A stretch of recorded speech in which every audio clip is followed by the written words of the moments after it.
I woke up in a strange world called the Great Qin Dynasty, a place I never learned about in any history class. Before this, I was an outdoor survival streamer. I used to live in the wilderness and broadcast it online. Then a wild boar knocked me off a mountain, and when I opened my eyes, I was here. The man whose body I took over was also named Chu Feng.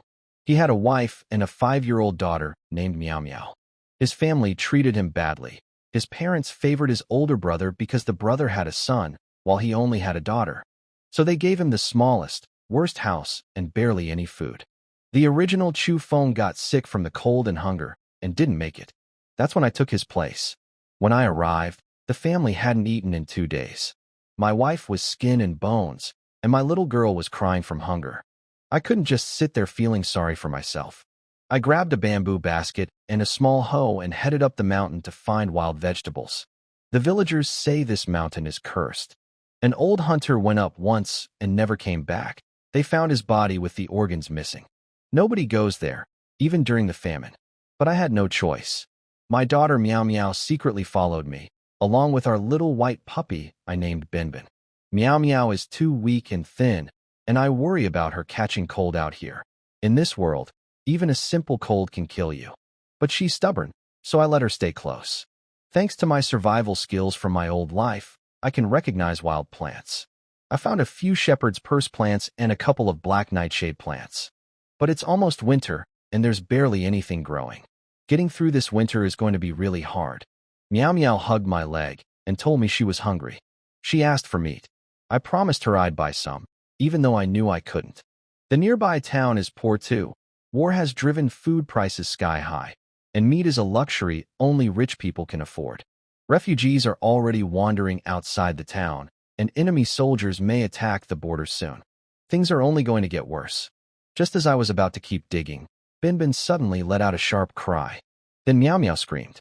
I grabbed my hoe and ran toward them as fast as I could. Meow Meow screamed and ran into my arms. There it was, a wild boar, all black, staring at us with its tiny green eyes. It wasn't huge, maybe the size of a big dog, and it looked thin. But for my little girl and Bin, it was terrifying. Bin was scared too. His tail was tucked between his legs. But that brave little dog didn't back away. He stood right in front of us, barking at the boar. That's probably why we never ate him, even when we were starving. He's family. I pulled Meow Meow behind me and tensed up. I died because of a wild boar in my past life, so seeing one again made my heart pound. But then I noticed something. The boar's back leg was caught in a metal trap. The blood around the wound had already dried, so it must have been stuck there for a while. It couldn't move without pain. I also looked around carefully. Wild boars usually travel in groups, but this one was alone. It had probably been abandoned by its herd. I licked my lips. Sure, wild boar meat usually tastes awful and smells bad. But when you haven't eaten in 2 days, you don't get to be picky. The organs are still good, and the fat can be melted down into cooking oil. 1 spoonful of that oil in a dish would taste incredible. My wife and daughter hadn't had meat in who knows how long. I had to catch this thing. If the boar were healthy, I would have grabbed Meow Meow and run. But it was injured. All I had was a bamboo basket, a short hoe, and some rope. From my survival training, I knew at least 100 ways to catch a boar with just that. I tied the rope into a lasso, a basic survival skill. Then I told Meow Meow to hold Bin and hide behind a tree. If the boar came toward them, run around the tree and keep it between them. I started moving closer. Slowly. At 15 meters, the boar got nervous, stomping its front hooves, breathing heavy. I stopped and waited. It calmed down. A good hunter needs patience. I kept creeping forward. 10 meters. Then the boar broke. It couldn't take the pressure anymore and bolted, ignoring the pain in its leg. I knew I had to act now. I threw the lasso. It landed right around the boar. I sprinted to a tree and wrapped the rope around the trunk. 100-pound boar running full speed. No way I could hold it with my bare hands. But with the tree as an anchor, it wasn't going anywhere. The boar went crazy, thrashing and pulling. I fought it from behind the tree, then tied the rope tight to the trunk. By the time I finished, sweat was dripping down my forehead. But I thought about my wife. I thought about my daughter, who had never tasted meat in her life. I thought about shepherd's purse and pork dumplings. I picked up my hoe, grabbed the bamboo basket, and walked up to the boar. Its tusks were sharp, Its eyes were red, and it looked ready to fight to the death. But it was facing a man who hadn't eaten in 2 days. "Let's do this," I yelled. I charged forward and slammed the basket over its head. Snow started falling as I stood there, breathing hard. The boar was finally dead at my feet, blood everywhere. The bamboo basket was broken, and my wild vegetables were scattered on the ground. But Meow Meow was jumping up and down, shouting, "We have meat! We have meat!" It was tougher than I expected. Even injured, that boar fought hard. It hit me a few times and nearly bit me. Lucky for me, the hoe was sharp and solid enough. And lucky the boar wasn't fully grown. If it had been an adult, I'd never have tried this. I had to get the body off the mountain fast. The smell of blood would attract wolves, leopards, or bears. I tied the boar up with rope and started dragging it downhill. Meow Meow grabbed the rope too, trying to help. Bin bit the pig's ear and pulled. Between the three of us, we got it moving. It took 2 hours to get home. Our house is at the very edge of the village, the smallest, most rundown one, closest to the mountain. That turned out to be a good thing. Nobody saw me dragging a whole pig through the village. I sent Meow Meow to get her mother. My wife, Zhou Xiao Xiao, had been waiting at the door, worried sick. When she saw the pig, she just froze. I told her to stop staring and help. She snapped out of it and grabbed the other end. She's strong. I think she could have carried the whole thing by herself. I finally got a good look at her. She's only 21, tall, about 165 centimeters. But she's painfully thin, her cheekbones stick out, and she looks almost like a different person. Still, her eyes are bright and full of life. We waited until dark to butcher the pig. I went to the village chief's house to borrow a cleaver. In this dynasty, the government strictly controls iron tools because of the constant wars. Every knife in the village is managed by the chief. I told him I needed it to chop firewood. He didn't question it. That night, Xiao Xiao and I cut up the whole pig. Hooves, legs, skin, the big head, all the organs, everything sorted and set aside. The most important part was the belly fat. We rendered every last bit of it into lard. That alone would give us over 10 pounds of cooking oil. Meow Meow watched the whole time, drooling so much she nearly started chewing raw meat. We shaved off some tenderloin and stir-fried it with the wild vegetables. I also found a bonus, the iron trap that caught the boar. It was old and rusty, but iron is iron. In a world where common people only have iron pots and hoes, a piece of iron like that could be turned into useful tools. Just as I was thinking about all the possibilities, 2 people slipped through our door. "Smells so good. Mom, come look, they're eating without sharing." I heard my older brother Chulong's voice outside. "Smells so good. Mom, they're eating without sharing." My heart sank. I'd only been in this world a few days, but from the original Chu Feng's memories, I knew this family only ever brought trouble. They ignored him, took his food, and gave him the worst of everything, all because he had a daughter instead of a son. I looked at the cleaver on the ground. Dark thoughts flashed through my mind. In a famine like this, if people found out we had a whole pig, anything could happen. Then Xiao Xiao put her hand on my shoulder, and I calmed down. I opened the door. My mother, Wei Xiaoxia, and my brother were standing in the yard. She's around 40, sharp and bossy. Luckily, they didn't come inside. All the butchered pork was in the house. Chu Long sniffed the air like a dog. "That's meat," he said, his face full of greed. My mother didn't waste time. "Your brother's wife just had a baby and has no milk. Give him half your meat." I laughed coldly. "Half? Where's our share of the family grain? I have my own land. I grew crops. After taxes, there should be enough for my family of 3. But you took it all and gave us just one person's share." She didn't even flinch. "Your sister-in-law finally had a boy. They needed the food more. You had some old grain left." "Old grain? If we had grain, would Meow Meow be starving like that? Would Xiao Xiao be nothing but skin and bones? How can you say that with a straight face?" I stood up, grabbed the cleaver, and took a few steps forward. That got their attention. The old Chu Feng never talked back. I pointed at our house. No windows. Cracks in every wall, stuffed with straw. The fence around the yard was falling apart. The worst house in the whole village. "You gave my food to my brother. You gave me the worst house.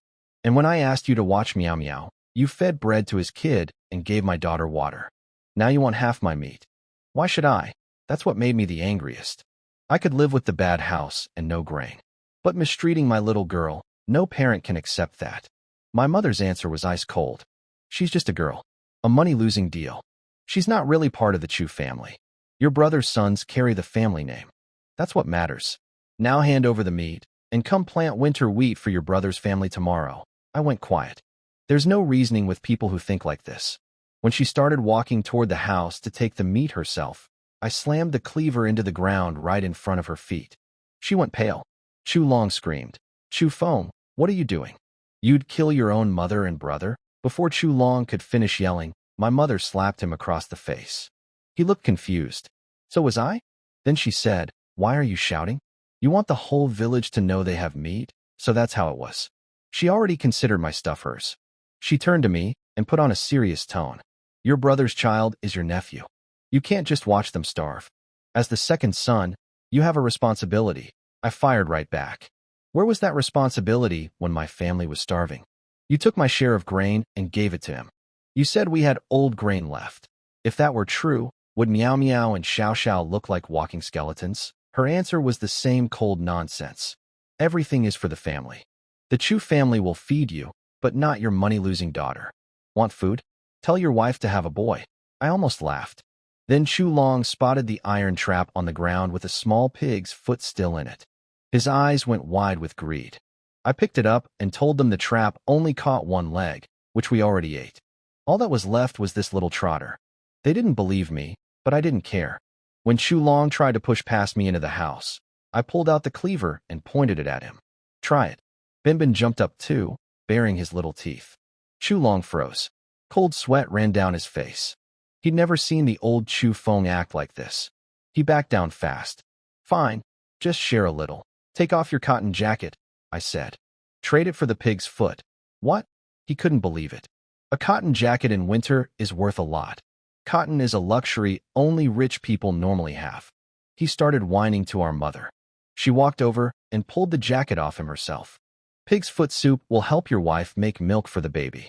Stop complaining. She threw me the jacket. I threw him the trotter.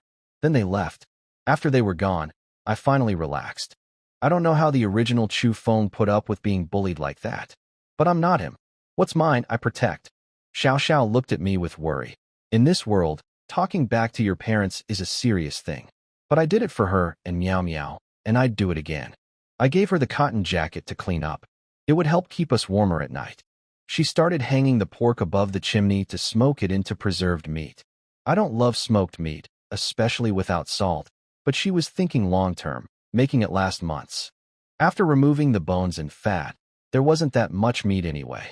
I looked around our broken house. Walls full of cracks, no windows, a useless fence. There was so much to fix. But first, we needed to eat. An idea started forming in my head. Maybe I could become a hunter. My survival skills are my best advantage in this world. If I hunted enough, I could feed my family and trade the extra meat in town for grain and money. As long as the war doesn't reach us, we could make it. That night, I told Xiao Xiao I wanted to go hunting again tomorrow. She reminded me that the village chief called a meeting for all the men. I almost said forget it, but then I remembered. When the original Chu Feng was sick with a bad cold, the village chief sent medicine. It didn't save him, but the kindness was real.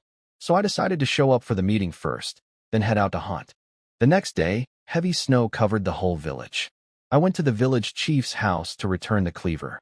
My brother Chu Long had already been there running his mouth, telling everyone I found meat on the mountain and disrespected him and our mother. A guy named Wang Wei, the village troublemaker, was boasting he'd beat me up and make me kneel and apologize. But when I walked in carrying that blood-stained cleaver, face cold as the winter air, everyone went quiet. Not a single word. The village chief, Du Dahai, stared at me. He said later he'd only seen eyes like mine on bandits who raided the village years ago. I handed back the cleaver and left. I didn't stay for the meeting. It had nothing to do with me. After I was gone, Chu Long and Wang Wei talked tough again. Chu Long threatened to cut off my family's grain share starting this month. I headed straight for the mountain, Yulong Mountain. Overnight, everything had turned white. Today I was better prepared. I wore the cotton jacket I traded for, covered with animal skin. I brought the hoe and the iron trap. I'd studied that trap all night. The spring inside was made from deer tendon, which gave it real power. But it was wearing out. maybe 2 more uses before it broke. Still, the tendon itself was useful. With the right wood, I could make a bow and arrows. That was today's real goal, finding good wood for a bow. The pig meat at home would last a while, so hunting wasn't urgent. But if an opportunity came, I wouldn't pass it up. The snowy mountain was dead silent. I spotted tracks in the fresh snow, 2-pronged hoof prints. Deer, and the prints were fresh, meaning it might still be nearby. I followed the trail all morning, digging through snow along the way for wild vegetables. Only found a few. I was careful not to go too deep. Other villagers had tried hunting in this mountain before. The trap I found probably belonged to one of them. It's dangerous up here, especially in snow. You can't see the ground properly. One wrong step and you could break a leg. If you're too far from the village or get lost, that's the end. Then, about half an hour in, I started feeling something strange. Someone was following me. Chu Long must have spread the word about my meat, and now someone wanted to see where I was getting it. I climbed a huge pine tree, so big that 4 or 5 people couldn't wrap their arms around it. I sat on the first branch and waited. Sure enough, a man came rushing up to the tree, looking around frantically. When I saw who it was, I froze for a second. But I made my decision quickly.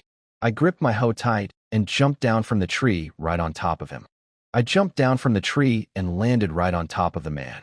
My hoe stopped just a finger's width from his neck. It was the village chief, Du Dahai. I pretended to be surprised. Village chief? What are you doing here? He was terrified. I came to hunt with you, he stammered. I got off him slowly but kept my eyes locked on his. This was a man who commanded respect in the village, and now he looked nervous in front of me. He wasn't lying, though. Being village chief doesn't pay anything. He's just as poor and hungry as everyone else. He'd always been too scared to enter the mountain because of the old stories. But after seeing me come back with meat, he followed me up. Then he pulled something from his bag, an axe. In this dynasty, axes are strictly banned.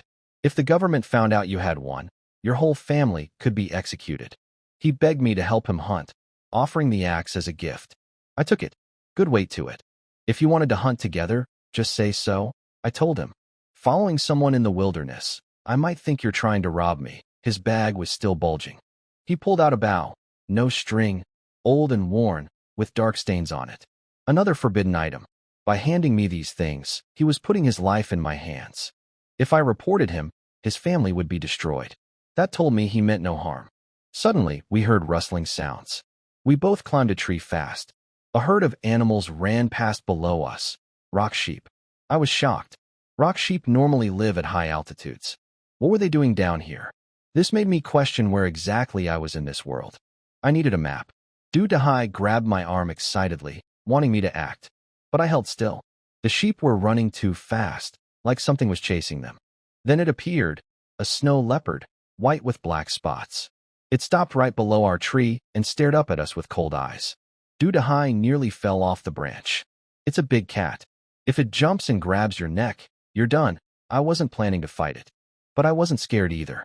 Snow leopards aren't that big, about the size of a large dog. The fact that it was chasing sheep but hadn't attacked meant it was looking for the young ones. It couldn't take down an adult sheep either. While we waited, I got to work. I chopped some branches with the axe and carved them into sharp wooden arrows. Then I took the deer tendon out of the old trap and strung it onto the chief's bow. Just like that, I had a working weapon. Before my old life as a streamer, I'd been in the military and trained in archery, climbing, horseback riding, all kinds of things. A bow changed everything for me. When we looked down again, the leopard was gone. Du Dahai sighed with relief. The sheep had circled around and were heading back uphill. I scanned the herd carefully. The adults were too big and dangerous. Even the leopard avoided them. I needed a young one.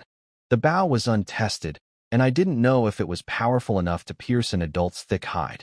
Then I spotted it, a young sheep, smaller than the rest. Found one, I said.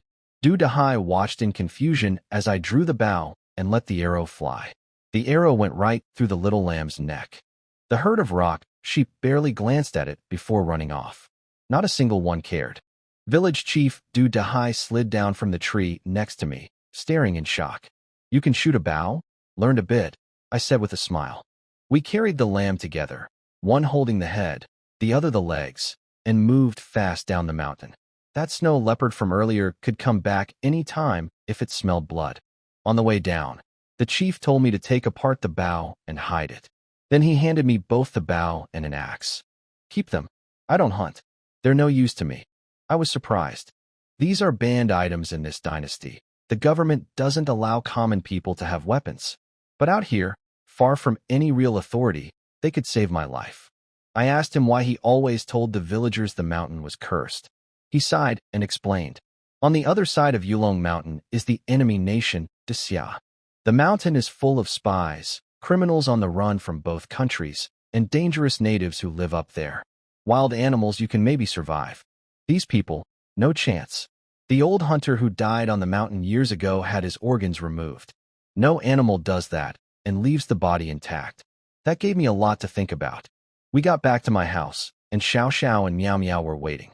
Xiao Xiao's smile froze when she saw the village chief with me, but he broke the awkwardness right away. Your husband's a good man, he told her. I gave the chief the lamb's brain, front hooves, and organs. He took them gratefully. He told me his son, De Zhuang, was sick with the same cold that killed the original Chu Feng. The town doctor said the boy needed meat or he might not make it. That's why the chief had risked going into the mountain with illegal weapons. I carefully skinned the lamb. The hide was valuable, then butchered the rest. I told Xiao Xiao to start a fire. Tonight we'd have lamb organ soup. Her eyes lit up. I stored what needed storing, hung what needed drying, and didn't bother hiding any of it. I'd be bringing back more kills in the future. The village would find out sooner or later. No point pretending. I hid the bow and axe under the bed, though. Those were different. If someone reported me to the authorities in town, that could mean real trouble. I was outside chopping firewood when Chu Long showed up at my door. He was holding a big steaming bun, waving it in my face. Done with your pig leg yet? But it tasted terrible. Look what I've got, he said, showing off his bun like it was a treasure. I ignored Chu Long, but he wouldn't shut up. He stood at my door bragging about how our mother took my family's next month of grain, traded it for flour and salt, and made 2 big buns for him. He bit into one right in front of me, grinning. Want some? Too bad, it's all in my belly now. I didn't care much. Those buns were made with rough, dark flour. Nothing like the fine flour from my previous life. They looked like they'd scratch your throat going down. Then he tried showing off the bun to Miao Miao. But my little girl didn't back down one bit. I don't want your stinky bun. It smells worse than Benbin. My daddy brings home meat. Who needs your stupid bun? I burst out laughing. That's my girl. When Chu Long said something nasty about Miao Miao's attitude, I grabbed the cleaver and stepped forward. He shut up about her real quick, but kept hanging around, holding his half-eaten bun in the air like a trophy. Then the smell from our kitchen hit him. Xiao Xiao brought out a big bowl of thick, milky white lamb soup with chunks of meat floating on top and green onions sprinkled over it. She served one for each of us, me, her, and Miao Miao. The soup was incredible. Young lamb has almost no gamey smell, and with a pinch of salt, it was unbelievably delicious. Chu Long's jaw nearly dropped. He tried to save face. Just soup? No bread? How sad. Come home and apologize to mother on your knees, and she'll give you some rough flour for flatbread. Right then, the village chief showed up behind him. Move aside, Chu Long. Chu Long scrambled out of the way, putting on a fake smile. Village chief, what are you doing at Chu Feng's house? Bringing him fine flour. He did me a huge favor today. The chief opened his bag. 2 whole pounds of the finest flour in the village. Chu Long's eyes went wide. Nobody in the village had flour that fine. Only the chief's family had any, and he was giving it to me. Village chief, why would you give fine flour to this useless guy? Chu Long blurted out. The chief stared at him. Useless? Then he laughed. A cold, mocking laugh, and walked past him into my yard without another word. I thanked him and said I'd use some of the flour to make stuffed buns with the leftover meat and wild vegetables. I offered him soup. He tried to refuse. Nobody wastes food in times like these. But Xiao Xiao had already filled a bowl to the brim with rich white broth, overflowing with lamb organs. He couldn't say no. Chu Long stood outside, eyes turning green with envy. He mechanically stuffed the rest of his bun into his mouth and shouted, "Just you wait. Chu Feng, I'm telling mother you have meat, and you're not handing it over." That bowl of hot lamb soup put the village chief in a great mood. He realized I could be a real asset to the village. Everyone was struggling. The harvests had shrunk, taxes had gone up, and the whole village was barely surviving on last year's leftover grain. But now there was a hunter who could bring back meat. That meant another way to stay alive. I was relieved he supported my hunting. At first I tried to hide the wild boar, worried about jealousy or some kind of ban on hunting in the mountains. But the chief just laughed. People are about to starve. Nobody cares about rules right now. He gave me the axe and bow, which would make hunting much more efficient. I already had a pig skin and a sheep skin that I could sell in town for rice and flour. Things were looking up. Before he left, I asked him for a favor, help fixing up my house. I couldn't do it alone. The walls were full of gaps, the foundation was weak, the fence was falling apart, and I needed a woodshed built. I knew that as I kept hunting, more people like Chu Long would come sniffing around. I couldn't stay isolated. My daughter needed playmates, my wife needed neighbors, and I needed help. Better to build goodwill now. The chief gathered the village men. When he told them I'd feed everyone meat for helping, they practically stampeded to my house. Even Wang Wei, the guy who wanted to beat me up yesterday, came running, though he grumbled the whole way. When they arrived and saw 20 pounds of pork and lamb hanging in my yard, they went silent. Then they erupted.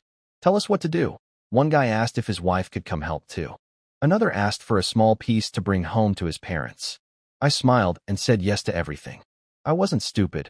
I only brought out 20 pounds and told everyone that was all I had. The rest stayed hidden. In times like these, too much meat on display could make you a target. Everyone worked like crazy. Men mixed mud and packed the foundation. They cut trees and built the woodshed. They fixed the fence. Women came too, boiling water, helping Xiao Xiao cook the meat. Some even brought wild vegetables to add to the pot. The 2 pounds of fine flour became flatbread instead of buns, since there were so many mouths to feed. In just 4 hours, most of the work was done. My house had solid walls, a real fence, and a proper woodshed. If I'd done it alone, it would have taken months. Wang Wei worked the hardest of anyone. He looked embarrassed for believing Chu Long's lies about me. A man who hunts on a cursed mountain and shares his meat with the whole village, that's not the bad guy Chu Long made me out to be. Just as I called everyone to wash up for lunch, my mother's voice cut through the air from the doorway. Chu Feng, you really do have meat. She stared at the cut-up pieces, fists clenched, teeth grinding. You won't share with your own family, but you'll give it to outsiders? My mother stormed into the yard, shaking with rage. How dare you give food to these lowly people? You're a Chu. Everything you have belongs to the Chu family. I stood there, face blank. This is mine. I give it to whoever I want. Village Chief Du Dahai stepped in before I had to say more. Who do you think you are, Wei Xiaoxia? Acting like your family is some noble clan? You're villagers just like the rest of us. That opened the floodgates. The other villagers started speaking up too. Wang Wei, the same guy who wanted to beat me up yesterday, said something that really hit the mark. Taking care of your mother is a duty. But I've never heard of any duty to feed a grown brother who hides behind his mommy and a bunch of lazy men who don't lift a finger. Chu Long's eyes went wide. His best friend had just turned on him. Wang Wei rolled up his sleeves and stepped toward him. Chu Long immediately ducked behind our mother. Everyone burst out laughing. That's your so-called superior family? One brother risks his life on a cursed mountain to feed his wife and daughter, and the other one still hasn't been weaned. I didn't need to say much. The villagers could see for themselves. I shared meat with strangers who helped me. My mother and brother only ever took. Xiao Xiao and the other women finished making flatbread from the fine flour, about 20 or 30 palm-sized pieces. A bowl of hot meat soup with a piece of bread. People's faces lit up. Some ate slowly, crying as they chewed. Some wolfed it down in 3 bites and eyed their neighbors' bowls. Some quietly set half aside to bring home to their families. My family ate comfortably. When Meow Meow spit out a bone, Bin Bin grabbed it, held his head high, and strutted back to his little bed without looking at anyone. My mother and Chu Long just stood there in the yard, stomachs growling loud enough for everyone to hear. Chu Long tugged on our mother's sleeve like a little kid. Mom, I'm hungry. That bun was too rough. I want meat soup. That finally made her snap. She lunged at the villagers, trying to grab bowls out of their hands. Stop eating. This is Chu family meat. You people have no right. Nobody paid her any attention. These were starving men with food in front of them. If she got too close, they'd have kicked her. They held back only because she was my mother. She didn't manage to grab a single bowl. I walked up to her and made it simple. Stay and work, you eat. Keep making trouble, Get out. My mother just stood there, stunned. Then she exploded. I'm your mother. How dare you speak to me like this? I let it all out. You're my mother, but you took my grain and let my daughter starve. You gave me this broken-down house where we freeze every night. You let my brother come here and cause trouble whenever he wants. What kind of mother does that? Then I said the words she never expected. If you keep this up, we cut ties. You can have my farmland. But after that, don't ever come to my house asking for anything again. Nothing here belongs to the Chu family. She went quiet, eyes wide. Before, she would have agreed to cut ties without blinking. But now she'd seen the meat, the soup, the village chief praising my hunting skills. Suddenly I was worth keeping around. Chu Long rushed in to smooth things over. Mom, you can't cut ties, your family. I gave them one last chance. Work and eat. Or leave. Chu Long caved. I'll work. He got half a bowl of soup and half a piece of bread. He ate happily and even said to call him next time there was work. My mother refused and walked away. By late afternoon, the villagers had finished everything. My house was transformed, walls sealed tight, a proper woodshed built, a tall sturdy fence around the yard. It would have taken me months alone. After everyone left, I asked the village chief about my family's history. He told me the Chu family arrived 30 or 40 years ago with over a dozen people, some of them clearly servants. They'd been scattered over the years, leaving just the main family. It confirmed what I suspected. The Chu family used to be wealthy, maybe even nobility. That explained my mother's attitude, always acting like she was above everyone else. But none of that mattered now. They lived in the same poor village as everyone else. The chief warned me about something important. Tax collectors come every month now. It used to be once a year, then twice, and now monthly. If they search my house and find meat, but no grain, there'll be big trouble. He told me to trade some meat for grain in town before the next collection. That evening, I held Xiao Xiao and Miao Miao in the doorway, looking at our little home. The walls were sealed. The room was warm for the first time. Miao Miao jumped on the heated bed and rolled around, laughing. For days the walls had leaked cold air, making the bed useless no matter how hot we made it. Now the whole room was cozy. Xiao Xiao hugged me. You're amazing, she said, her face red. I picked her up and put her on the bed, teasing her about showing her something even more amazing. She blushed and whispered that Miao Miao was right there. It's dark, she'll fall asleep soon. And then, that's when I heard something scratching at the fence. I froze. Xiao Xiao didn't hear it. I crept to the new window and cracked it open. The snow outside made everything glow faintly, brighter than the dark room. And right there, in my yard, I saw it. A snow leopard, white fur covered in black spots, staring right at my house. A chill ran through me. That snow leopard from the mountain had followed us all the way down to our house. If it were just me, I wouldn't be too worried, grab the axe and fight. But Xiao Xiao and Miao Miao were inside. They couldn't defend themselves against something like this. I peeked through the window. The snow made everything outside glow faintly, and I could see it clearly. White fur, black spots, moving through my yard. The fence was 1.5 meters tall, but a cat like that jumped right over it like nothing. Lucky for us, the house walls had just been fixed today. Before the repairs, the leopard could have walked straight in. This was my fault. Between the pig and the lamb, 2 days of butchering and cooking, the smell of blood and meat had drifted up the mountain. The leopard was starving, desperate enough to come into a human settlement. I grabbed the axe from under the bed. Xiao Xiao pulled my arm, confused. I told her straight. There's a big cat outside. Miao Miao was already snoring on the bed. Kids sleep through anything. That's exactly why I had to deal with this. I told Xiao Xiao to shut the door behind me. She begged me not to go. Just lock the door, it'll leave when it can't find food.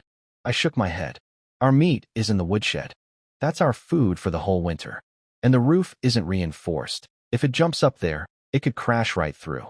I need to scare it off for good, or it'll keep coming back. In my past life, I'd faced bears, venomous snakes, all kinds of dangerous creatures during my outdoor streams. Never a leopard, but snow leopards are small, maybe 30 or 40 kilograms. I'm over 80 kilograms. Size matters in nature. I kicked the door open, roaring and swinging the axe. The leopard startled and leaped onto the woodshed roof, crouching low, growling at me. It could smell the meat right below its feet. It was too hungry to leave. We stared each other down. Then I went into the kitchen and pulled some hot coals from the stove. I grabbed the torch I'd made using pig fat. No animal on earth isn't afraid of fire. The moment I came back out with the flame, the leopard's eyes filled with panic. It jumped off the roof, cleared the fence, and bolted toward the mountain. Xiao Xiao ran out and threw her arms around me. "You scare me to death. It's fine now," I said, patting her back. But in my mind, I knew it wasn't fine. We're in a high-altitude area. Heavy snow keeps falling. The animals on the mountain are running out of food and coming down to where humans live. They're not just stealing scraps. Predators in your yard means real danger. I checked the woodshed. The meat was frozen under snow piles. The smoked pork hung from the rafters. That's what drew the leopard. Binbin was in there sleeping like a rock through the whole thing. If the leopard had gotten inside, that stupid dog would be dead. "All you do is sleep," I scolded him. He woke up and started running circles around me like nothing happened. I wasn't going to wait for the leopard to come back. I took the old iron trap, rewound the deer tendon springs, and set it on top of the woodshed roof. I placed a pound of lamb meat on it as bait, then rigged a bunch of rope snares around it for good measure. If that leopard dared to return, it wouldn't leave again. A leopard's skin is worth more than pig and sheepskin combined. I finally crawled back into bed with Xiao Xiao. She asked if the big cat would come back. "If it does, it's not leaving alive," I said. I drifted off to sleep. I don't know how long I was out before I heard the village chief shouting outside. I woke up to the village chief shouting outside. "Get up. The government's here to collect grain." I jumped out of bed. This wasn't right. The last collection was only half a month ago, and they were supposed to come once a month. The war must be getting worse. I had no grain. Not a single bag. But when I opened the door, Dudahai was standing there with half a sack of grain on his shoulder, 30 or 40 pounds. He'd brought it from his own family's supply. I was genuinely moved. Every family in the village had maybe 100 pounds of grain left to last through half a year of winter. For him to give me this much was a real sacrifice. He said his son survived because of the meat I shared, and that was a life-saving debt. I knew he also wanted me to keep hunting so his family could benefit, but the help was real regardless. On the way to the village center, I told him about the snow leopard. He offered to gather men to help catch it, but I shook my head. Nobody would risk getting hurt fighting a predator like that. I'd handle it myself. When we arrived, the villagers were already lined up. 2 armed government officers stood by a cart, checking names against a list. Then I heard Chu Long's voice. "Chu Feng hasn't shown up yet." The villagers glared at him. Wang Wei shot back. "If your family hasn't officially split, then your household should pay his share." "We split a long time ago," Chu Long shouted. My mother stood beside him, silent, confirming it. Then Chu Long spotted me walking up empty-handed. His eyes lit up with a nasty gleam. "Officers, look, he brought no grain. Arrest him." The 2 officers drew their swords. My mother stood there watching, cold as stone. But the villagers wouldn't have it. What kind of family reports their own? "We'll all chip in. Don't take him." Every single one of them stood up for me. Hearing their voices, my anger melted away. My mother screamed over everyone. "This is Chu family business." Then she turned to me with her offer. "I'll pay your grain tax. But you and your wife must come back to the main household." I knew exactly what this was about. They didn't want me back for family unity. They wanted my hunting kills. The moment I stopped being useful, they'd throw me out again. "Is this about me coming home, or is it about the meat in my yard?" I asked. "You're a Chu. Everything you own belongs to the family.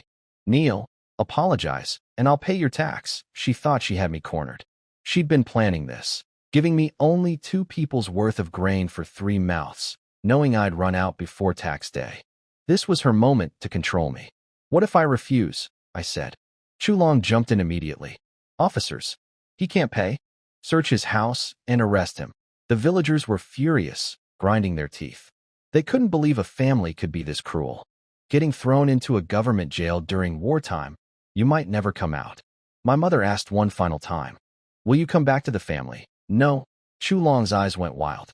He was still angry about having to work for soup yesterday. In his mind, I was the lesser son. Everything I had should go to him and the main household. He turned to the officers. "He won't pay. He won't cooperate. Do your job. Take him." The 2 officers looked at me with amused eyes. "No grain, kid." I wasn't scared of them. I asked why they were collecting half a month early when it was supposed to be monthly. The villagers had the same question, but were too afraid to ask. The officers sneered. "Don't ask questions. From now on, it's every 2 weeks. No grain means jail. The villagers erupted. Winter wheat isn't even grown yet. My mother hasn't eaten. My kids are starving. But the moment the officers drew their swords, everyone went quiet. Village Chief Du Dahai stepped in before things got worse. He handed over the grain, his grain, for both our families. The officers waited, nodded, and left without another word. Chu Long couldn't believe it. Where did you get grain? You must have stolen it. Du Dahai's face turned dark. Stolen? That grain was with mine. Are you saying my grain is stolen too? Chu Long shut his mouth fast. Then the chief addressed the whole village. We stick together in this village. Reporting your own family to the authorities, that will never happen again. Wei Xiaoxia, Chu Long, this is your first and last warning. Do it again and we'll drive you out of the village. That terrified them. Getting expelled during wartime meant almost certain death. They slunk away without a word. But the rest of the village looked miserable. Wang Wei sat down in the snow, head in his hands. With grain collection now every 2 weeks, nobody's supplies would last. People were going to starve. Then Wang Wei said what everyone was thinking. Why don't we all go hunting with Chu Feng? The chief scolded him. Hunting is dangerous. But Wang Wei pushed back. Chu Feng can do it. Why can't we? Another young man named Sun can join in. You told us the mountain was cursed, but let Chu Feng go up there.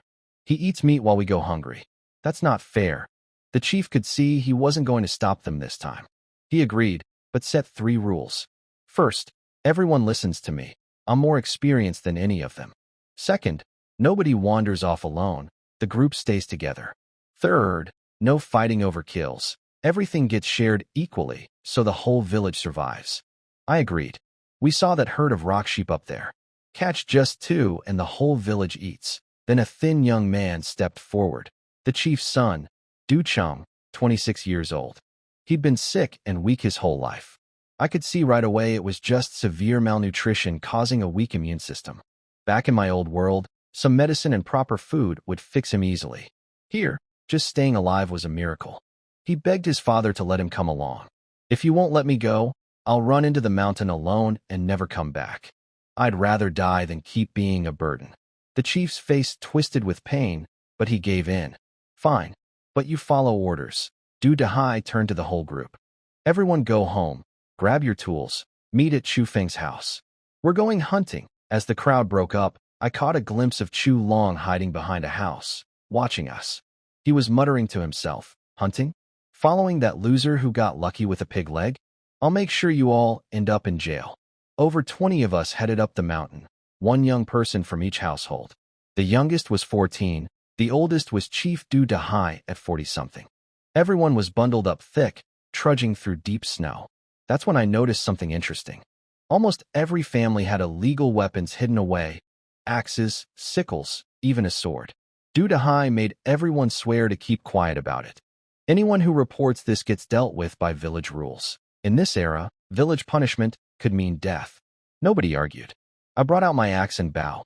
I'd replaced the deer tendon bowstring with twisted cotton hemp rope and carved some wooden arrows. Not sure how well they'd work, but it was something. We walked in formation, me and the chief scouting up front, Wang Wei and Sun Ken at the back, everyone else in the middle. Our target was that herd of rock sheep from before. At the rear, Wang Wei was showing off a sword his grandfather left from his military days. He and Sun Ken were talking big, saying the mountain wasn't really dangerous, that the chief was just an old man exaggerating things. Then they spotted a rabbit. A gray-black wild rabbit, about 15 meters away. Wang Wei got excited and whispered to Sun Ken that they should sneak off and catch it themselves, just the 2 of them, so they wouldn't have to share with 20 people. Du Cheng, the chief's son, warned them to stay with the group. They waved him off and crept away after the rabbit. 3 hours into the hike, the villagers started complaining. Where are these sheep? We've been walking forever. The chief set them straight. You think Chu Feng's catches were just luck? He walked 3 hours alone, found the sheep herd with a snow leopard stalking it, and managed to kill a lamb right under that leopard's nose. That's what gave you your soup yesterday. And you're already complaining about walking? The villagers looked at me with new eyes. They'd assumed I just got lucky. Now they understood hunting was exhausting and dangerous. Then Du Cheng stumbled up to us, panicking. Wang Wei and Sun Ken went after a rabbit half an hour ago. They haven't come back. The chief exploded. He slapped Du Chung hard enough to knock him down. I told you all to stay together. Why didn't you tell me immediately?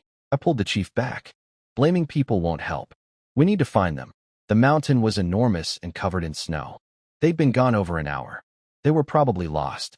Lost isn't so bad, but lost plus wild animals is a death sentence. I made a quick decision. We can't split up to search. We've already lost 2 people. Splitting up means losing more. I told Du Chang to lead the villagers back to the village since he knew the way. The rest were frozen and exhausted after 3 hours anyway. Some had wanted to quit a while ago, but were too embarrassed to say so. What about Wang Wei and Sun Qian? Someone asked. Too many people is a burden, not a help, I said. The chief and I will stay and find them. Everyone else, get home before dark. The group headed back with Du Chang. The chief and I returned to the spot where the 2 had wandered off. Their footprints were easy to find, deep impressions in the thick snow leading into the mountain. I pulled out the axe. From here on, it's just us 2. Stay sharp. Understood, the chief said.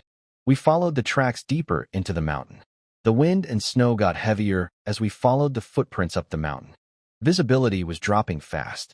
The tracks were getting shallower. Another half hour and the snow would have buried them completely. Du Dahai was breathing hard, anxious. Every family knew their men had gone hunting under his watch. If 2 didn't come back, he'd have to face their families. Then I saw something that made me stop. Next to the human footprints were paw prints, round, wide at the base, with long sharp pads. Like a cat's, but much bigger. Snow leopard. I told the chief we had half an hour more. If we didn't find them by then, we had to leave. He agreed. He felt responsible, but he wasn't going to die for 2 people who disobeyed orders. We reached a small peak, not the true summit of Yulong Mountain, just one of the smaller ridges above our village. Below us was a downhill slope leading deeper into the mountain range. Real dangerous territory. The chief wanted to turn back. I asked for 1 more minute and climbed a tall pine tree.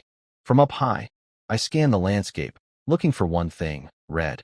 Blood on white snow would be impossible to miss. If I saw none, it meant they were unhurt. I found it. Red spots, southeast, heading downhill, deeper into the mountains. My heart sank. They were injured and running away from us, not toward us. Whatever they'd encountered was bad enough that they couldn't turn back to find the group. I climbed down and told the chief. He gripped his cleaver and cursed them under his breath. But I could see in his eyes he wanted to go after them. He left the decision to me. I thought about it. Wang Wei and Sun Qian weren't bad people.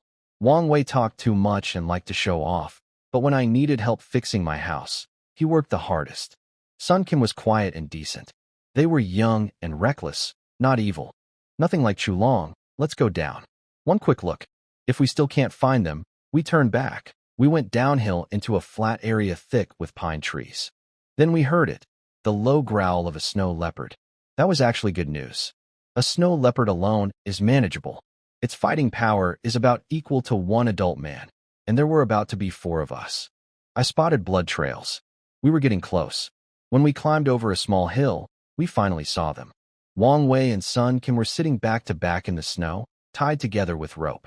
Sun Qian had cuts on his arm and face. Wang Wei's lower body was covered in blood, and he was slumped over, barely moving. Their wounds weren't from animal claws. Someone had done this to them. I grabbed the chief before he could rush down. Something's wrong. The snow leopard burst out of some bushes and ran off into the deep mountain. As it disappeared, 3 men stepped out from the trees. They wore armor and military boots. Each carried a curved sword. They had long, ugly beards and whips hanging from their belts, with fur ear covers bouncing as they laughed at the fleeing leopard. The instant Du Dahai saw them, he threw himself flat into the snow, face white with terror. I didn't recognize their uniforms from any memory of our country's soldiers. Who are they? I whispered. Xia soldiers, he hissed. Keep your head down. If they see us, we're dead. This was my first time seeing Xia soldiers. They spoke a language completely different from ours, couldn't understand a word. Sun Qian was begging them to let him go. Wang Wei had his head down, too hurt to speak. The 3 soldiers looked at them like toys. Du Dahai grabbed my arm. Let's go report this to the authorities. This is beyond us. If we leave, they die, I said. Then they die? It's their fate. We can't risk our lives too. I understood his fear. In this world, Common people fear soldiers more than wild animals. Whenever there's war, civilians always suffer the most. But I wasn't afraid. In my past life, I wasn't just an outdoor streamer. I was a soldier, special forces. I'd trained in combat, killing techniques, shooting, archery, and trap making. Against 3 ancient soldiers, I had a decent chance. If there are really only 3 of them, I'm 80% sure I can save them, I told the chief. He paused. Tell me how. We made a plan. The chief would show himself, then run. That would draw most of them away. I'd handle whoever stayed behind. It worked. Du Dahai jumped out, and 2 of the 3 soldiers chased after him. Only one stayed to guard the prisoners. I drew my bow. The arrow was just sharpened wood, terrible killing power. But it hit the soldier's shoulder. He grabbed the wound in shock. It didn't take him down, but it didn't need to. I slung the bow on my back, grabbed my axe, and charged straight at him. Wang Wei and Sun Quan couldn't believe what they were seeing. Every commoner in this world runs from soldiers. Nobody charges at them. But I did. The Xia soldier roared and swung his long sword at me. It was powerful and heavy. I didn't try to block it. My combat training from my past life had fully merged with this body over the past few days. I sidestepped almost on instinct, dodged the blade, and buried my axe into him. On a real battlefield, when 2 fighters clash, it usually ends in one move. I'd bet right. He fell. He couldn't believe a skinny commoner had killed him. Heads down. Don't look at me. Don't say a word, I told Wang Wei and Sun Quan. Then I climbed a tree and waited. The other 2 soldiers came running back when they couldn't catch Du Dahai. They saw their dead comrade and rushed over. When they entered my range, I drew the bow again. This time I aimed for the neck. The first chest shot hadn't been enough. I wouldn't make that mistake twice. The arrow hit the second soldier right in the throat. He didn't fall, but he froze, sat down in the snow, and clutched his neck. He was done. I jumped down from the tree and cut Wang Wei and Sun Quan free. Pick up that sword and help me, I told Sun Quan. He was shaking all over, but he obeyed. Du Dahai appeared behind the last soldier with his cleaver. The 3 of us closed in from all sides. What do we do? Sun Quan asked. He was calling me, Brother Phone now. I looked at the last soldier coldly. Whether he was a scout or a patrol, I couldn't let him go. If he escaped, he'd bring back more. We attacked together. Kill him. The moment we moved, the soldier threw down his sword, dropped to his knees, and pressed his face to the ground in total surrender. While I was still on the mountain dealing with the Xia soldiers, things had gone bad back in the village. Du Cheng led the villagers home, but when they arrived, a group of government officers with torches was waiting. A county official named Liao Xiang had come personally, and standing right next to him was Chu Long. The official's real purpose wasn't justice. It was grabbing young men to send to the front lines as soldiers. The war at the border was getting desperate, and he needed bodies. Anyone who broke the law could be legally drafted. And thanks to Chu Long's report, he had the perfect excuse. These villagers had gone up Yulong Mountain, which was officially forbidden. He could call it treason, claim they were secretly communicating with the enemy nation Xia. Who told you people you could go up that mountain? The official sneered. Nobody dared answer. The village women and children came out crying, begging. Take our men and we all starve. But the official didn't care. Promotions mattered more than peasant lives. Every single villager cursed Chu Long. You won't die a good death. No wonder Chu Feng cut ties with your family. Chu Long just stood there silently with our mother, unmoved. He even told the official there were 4 more people still on the mountain, including me. Just as the officers started dragging the villagers away, my voice rang out from the mountaintop. We didn't go up there to hunt, and we didn't go to communicate with Xia. We went up there to catch Xia spies. Everyone froze. The official stopped and waited, his face dark. Lying to a government official meant execution. He clearly didn't believe a bunch of peasants could catch enemy soldiers. Then I walked into the torchlight. Du Dahai was beside me with his cleaver. Sun Quan was on my back. Wang Wei couldn't walk, so I'd carried him. And at the end of my rope was a Xia soldier, hands tied tight, stumbling forward. In my other hand, I held 2 heads strung together by their hair, still wearing Xia military caps. I threw the heads on the ground in front of the official. You wanted to arrest these villagers for supposedly helping the enemy. Here's your proof they didn't. We went up that mountain to protect our country from Xia spies. And these are the results. I kicked the prisoner to the ground. He started babbling in his foreign language, impossible to fake. The official's face went white. He shrank behind his guards. This man. I killed the other two myself, I said plainly. The official's tone changed instantly. Someone ride back and tell the county magistrate. Now, every single person in the village stared at me. In their eyes, I saw admiration, fear, shock, and something close to worship. Chu Long and my mother stood frozen, speechless. They took all of us to the town. Because of the Xia soldiers, the whole government got involved. Even the county magistrate heard about it. But instead of throwing us in jail, they gave us a place to rest. The next morning, we were called to the government office. County Vice Magistrate Liao Xiong walked up to me with a completely different attitude than the night before. He patted my shoulder and smiled. Congratulations, young man. He handed me a paper, an official appointment.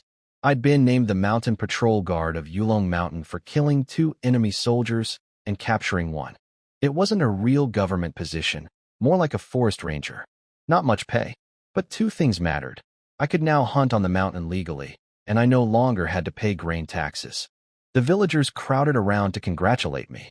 Nobody was jealous. They'd all seen me throw those heads on the ground. They knew what this cost. Sun Can followed me around like a puppy, calling me Brother Feng. Wang Wei was home in bed recovering, but he and Sun Can had already told people an exaggerated version of the mountain story, leaving out the part where they got captured, making the Xia soldiers sound terrifying, which only made me look more impressive. When we got back to the village, everyone went straight to the Chu family house. My mother tried to save face immediately. She put on a forced smile. As expected of a Chu. From now on, you'll get your full grain share. Come home anytime. You won't have to work. I looked at her coldly. Is the Chu family somewhere worth going back to? I turned and walked away. Whatever the village did to them was their business. The village chief handled it with village law. Chu Long had reported his own people to the authorities and nearly got the entire village sent to prison as conscript soldiers. The verdict, permanent exile. Both Chu Long and my mother were banned from the village. If they were found within 10 miles, they'd be beaten to death. I didn't feel much. They tried to destroy me and everyone who helped me. Not killing them myself was already mercy enough. All I wanted was to get home. When I reached our house, Xiao Xiao was standing at the door waiting, just like every time I went up the mountain. The moment she saw me, she ran into my arms and started crying. You're okay, you're okay. She kept repeating. Meow Meow and Bin Bin were still awake too, waiting up past bedtime.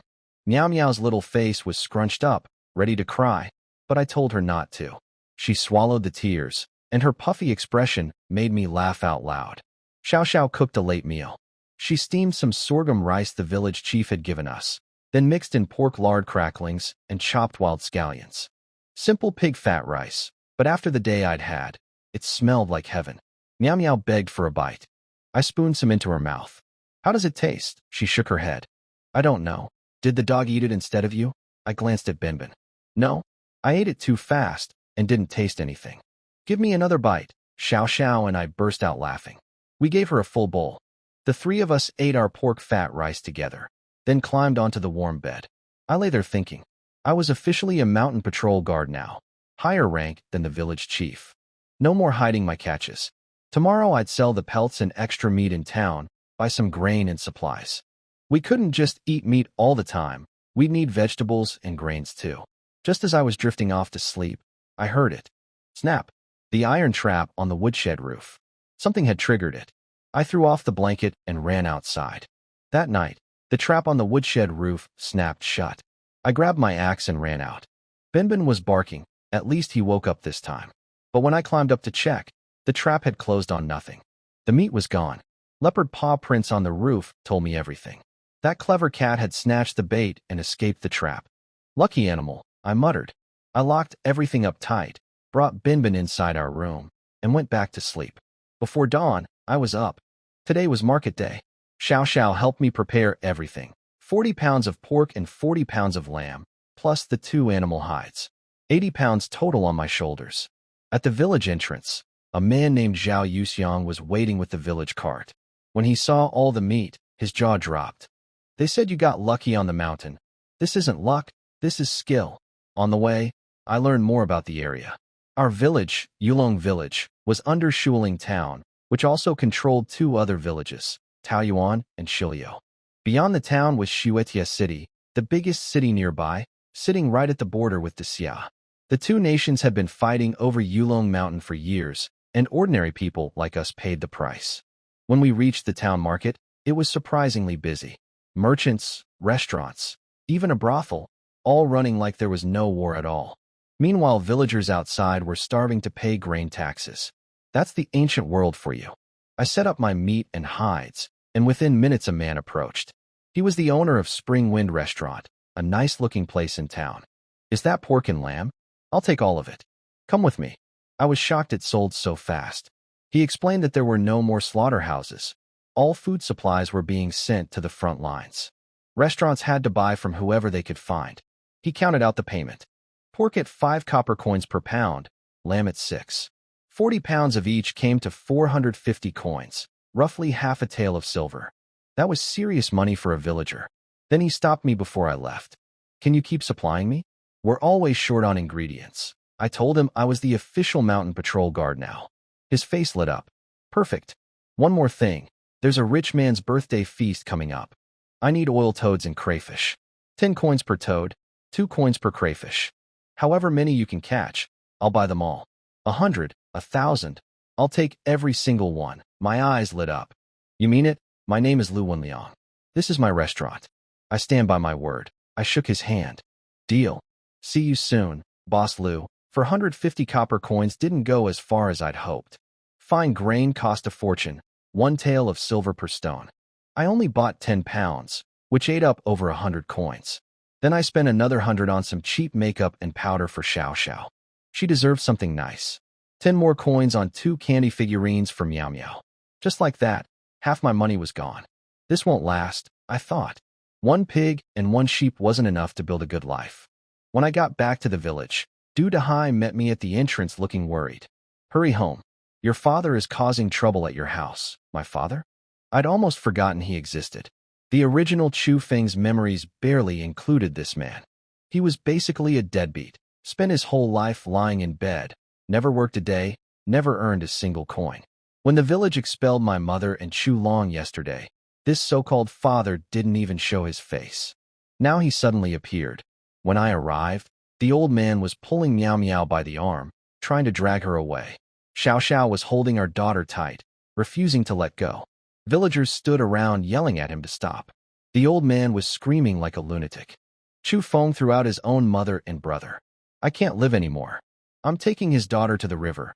We'll die together. The moment I heard that, something inside me snapped. I grabbed his arm and squeezed until his face twisted in pain. He let go of Meow Meow immediately. You want to die? I said ice cold. I threw him to the ground. He started his act, rolling around, wailing about how his son was a beast who destroyed the family. Classic emotional blackmail. I put my axe against his neck. Everyone froze. Du Dehai grabbed me. You can't. He's your father. You'll go to prison. I looked back at Xiao Xiao and Meow Meow. If I don't stop him, what happens when he comes after my wife and daughter again? The chief had no answer. I raised the axe. The old man finally realized I wasn't the weak, obedient Chu Feng anymore. He scrambled away, terrified. He'd come here thinking the old trick would work, threatened to die, and the soft-hearted son gives in. He never expected me to nearly kill him in front of the whole village. Just as the axe was about to come down again, Xiao Xiao stepped between us. Her big eyes stared into mine, unblinking. Please calm down. I stopped. The villagers rushed in. Some grabbed the axe, others talked me down. If I'd actually killed him, my life would be over. In this dynasty, killing your own father means execution. No exceptions. The old man got up, shaking. His real reason for coming was simple. With my mother gone, nobody was feeding him or washing his clothes. He wanted to bully me into taking care of him. The suicide threat was just an act. He didn't have the guts. Just give me some grain and I'll leave. I won't bother you again, he stammered. I stepped toward him, ready to swing again. But Sunken appeared out of nowhere. He's your father. You can't hit him. But I can. He punched the old man square in the face.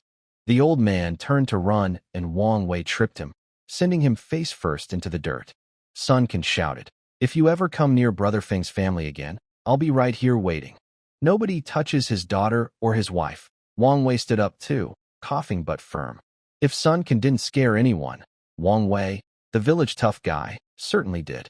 The old man scrambled to his feet and ran off, yelling over his shoulder, "This isn't over. Chu Feng." The old man finally left. 50-something years old and acting like a giant baby. No wonder the once great Chu family fell apart. With a head of household like that, decline was inevitable. After the crowd cleared out, Xiao Xiao and Miao Miao held onto me tight. I'm all they have in this chaotic world.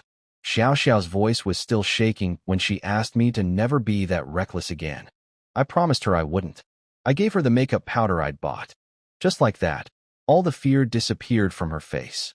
She said it was too expensive, but she carried it to our room like it was made of gold. Then I pulled out the candy figurines for Miao Miao. They'd frozen solid in the cold, which actually made them more fun. She was jumping up and down begging to eat one. With the fine rice I'd bought, Xiao Xiao cooked a big pot of white rice.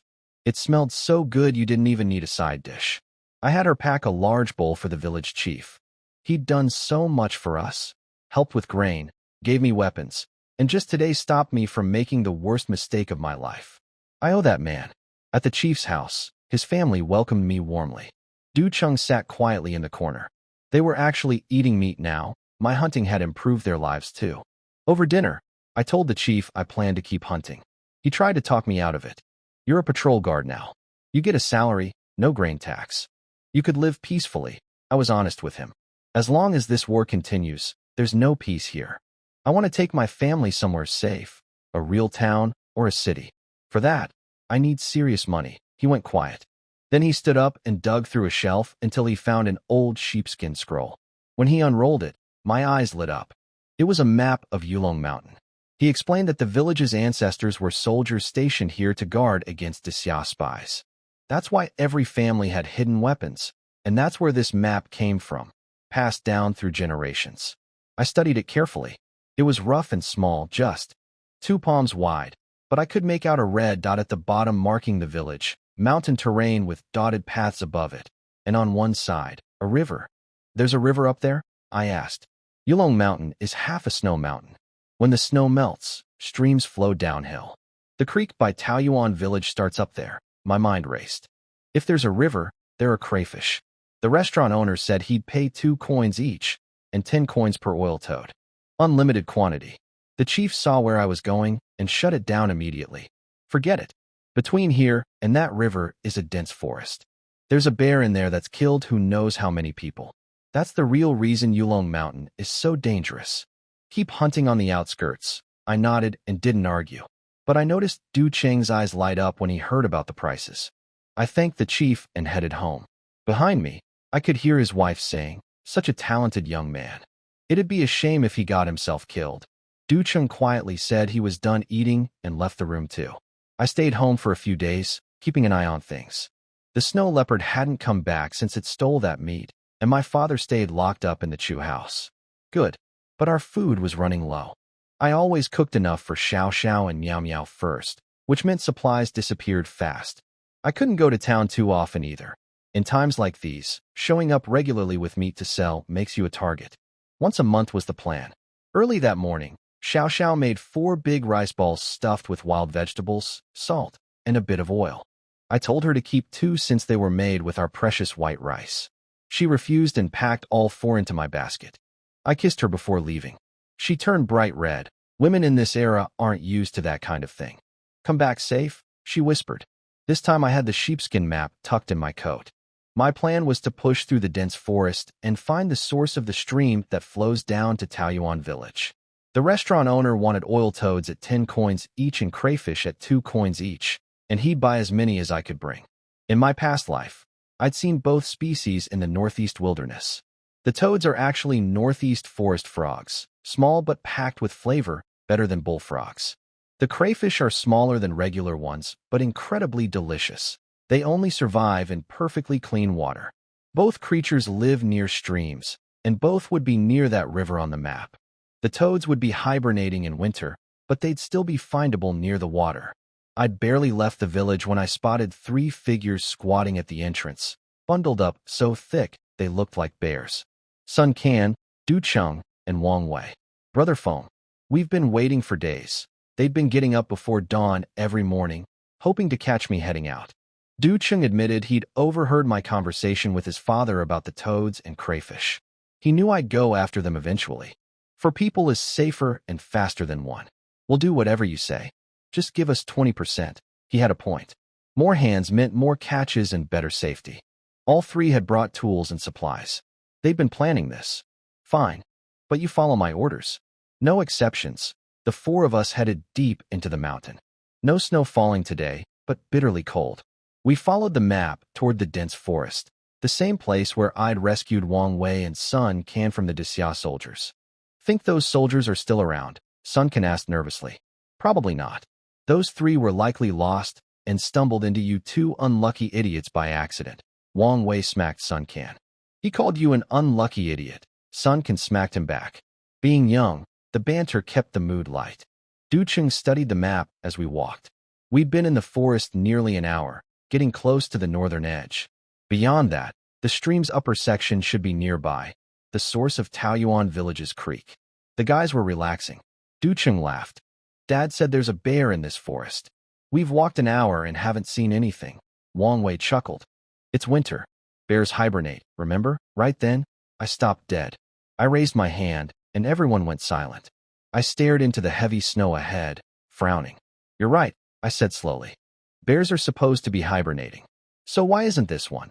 We found a massive footprint in the snow. Sun Can put his foot inside it. The print swallowed his entire shoe. Bear. And it was fresh. I checked the map. The dense forest wasn't big. If we went west instead of north, we could avoid going deeper into the mountain and reach the upper section of Taoyuan Village's stream. The bear tracks pointed north. Going west was the safer bet. Head west, I decided. Nobody argued. We pushed through, and luckily made it out of the forest without seeing the bear. Everyone exhaled. We found the stream, still flowing despite the cold. The water moved fast enough that it hadn't frozen over. We spread out and started hunting. Oil toads were hibernating in little dirt mounds along the banks, easy to dig out when they're sluggish. Crayfish were harder to find, hiding under rocks and snow near the water's edge. We searched for over 2 hours. When we put our baskets together, each person had about a dozen toads and 20-something crayfish. Not bad for a first trip. I told everyone it was time to leave before dark. We took a path along the edge of the forest instead of cutting through it. Longer but safer, away from the bear's territory. Maybe it was the excitement of a good haul. We got careless. Talking, joking, not paying attention. Even I let my guard down. Then I looked up and froze. Stop! A massive brown bear stood about 30 meters ahead, staring straight at us. Motionless. This thing was enormous. Its shoulder height was over 1.5 meters, body length at least 2 meters. One ear had a chunk missing. One eye was blind. The remaining eye locked onto us with a look I'll never forget. Cruel, amused, hungry. My legs feel weak, Sun Can whispered, trembling. Stand up straight, I snapped. The second you show weakness, it charges and bites your head off. I'd studied bear encounters my whole past life, but never actually faced one. Theory was all I had. Spread your arms wide. Make yourselves look big. Hold your weapons up. Walk forward. Forward, Wang Wei said in disbelief. You think you can outrun a bear in snow? They hit 50 kilometers an hour. Walk toward it. Don't let it think we're afraid. So the four of us spread our arms, raised our weapons, and walked toward the bear, shouting as loud as we could. It didn't work. The bear didn't back off. It started walking toward us. My heart sank. Up close I could see every detail. The torn ear, the blind eye, the teeth bearing in what almost looked like a grin. This wasn't a normal bear. This was the killer the village chief had warned about. A terrible thought crossed my mind. I looked at Wang Wei. He was still injured, the slowest runner. If I turned and sprinted, Du Chung, Sun Can, and I could probably escape. A hibernating bear that just woke up is hungry. One person would be enough to satisfy it. I'm not proud of that thought. But when death is staring at you, selfishness is honest. The bear kept coming. We could see its teeth now. Then Wang Wei spoke up. Brother Feng, if it weren't for us three slowing you down, you could definitely escape, right? I didn't answer. Listen up, he said to all of us. If this thing charges, you three run. I'll hold it off. My body's still wrecked. I can't run anyway. I'll buy you time. Just promise me one thing. Don't look back. He gripped his hoe, stepped past the three of us, and walked straight toward the bear. Alone, I felt ashamed of myself for even thinking about leaving Wang Wei behind. I grabbed his arm. "Don't be reckless," the bear charged. Death was closing in on all four of us. Could I really abandon this guy? He was willing to die so the rest of us could live. Sure, Wang Wei could be arrogant and jealous sometimes. But what he just did proved he was a good man. I couldn't let him die in front of me. There had to be another way. We backed up. The bear saw through our bluff. We were all talk. It picked up speed. Then, out of nowhere, a familiar shape appeared behind the bear. The snow leopard. Before I could even process it, the leopard sprinted forward and launched itself onto the bear's back, biting down hard.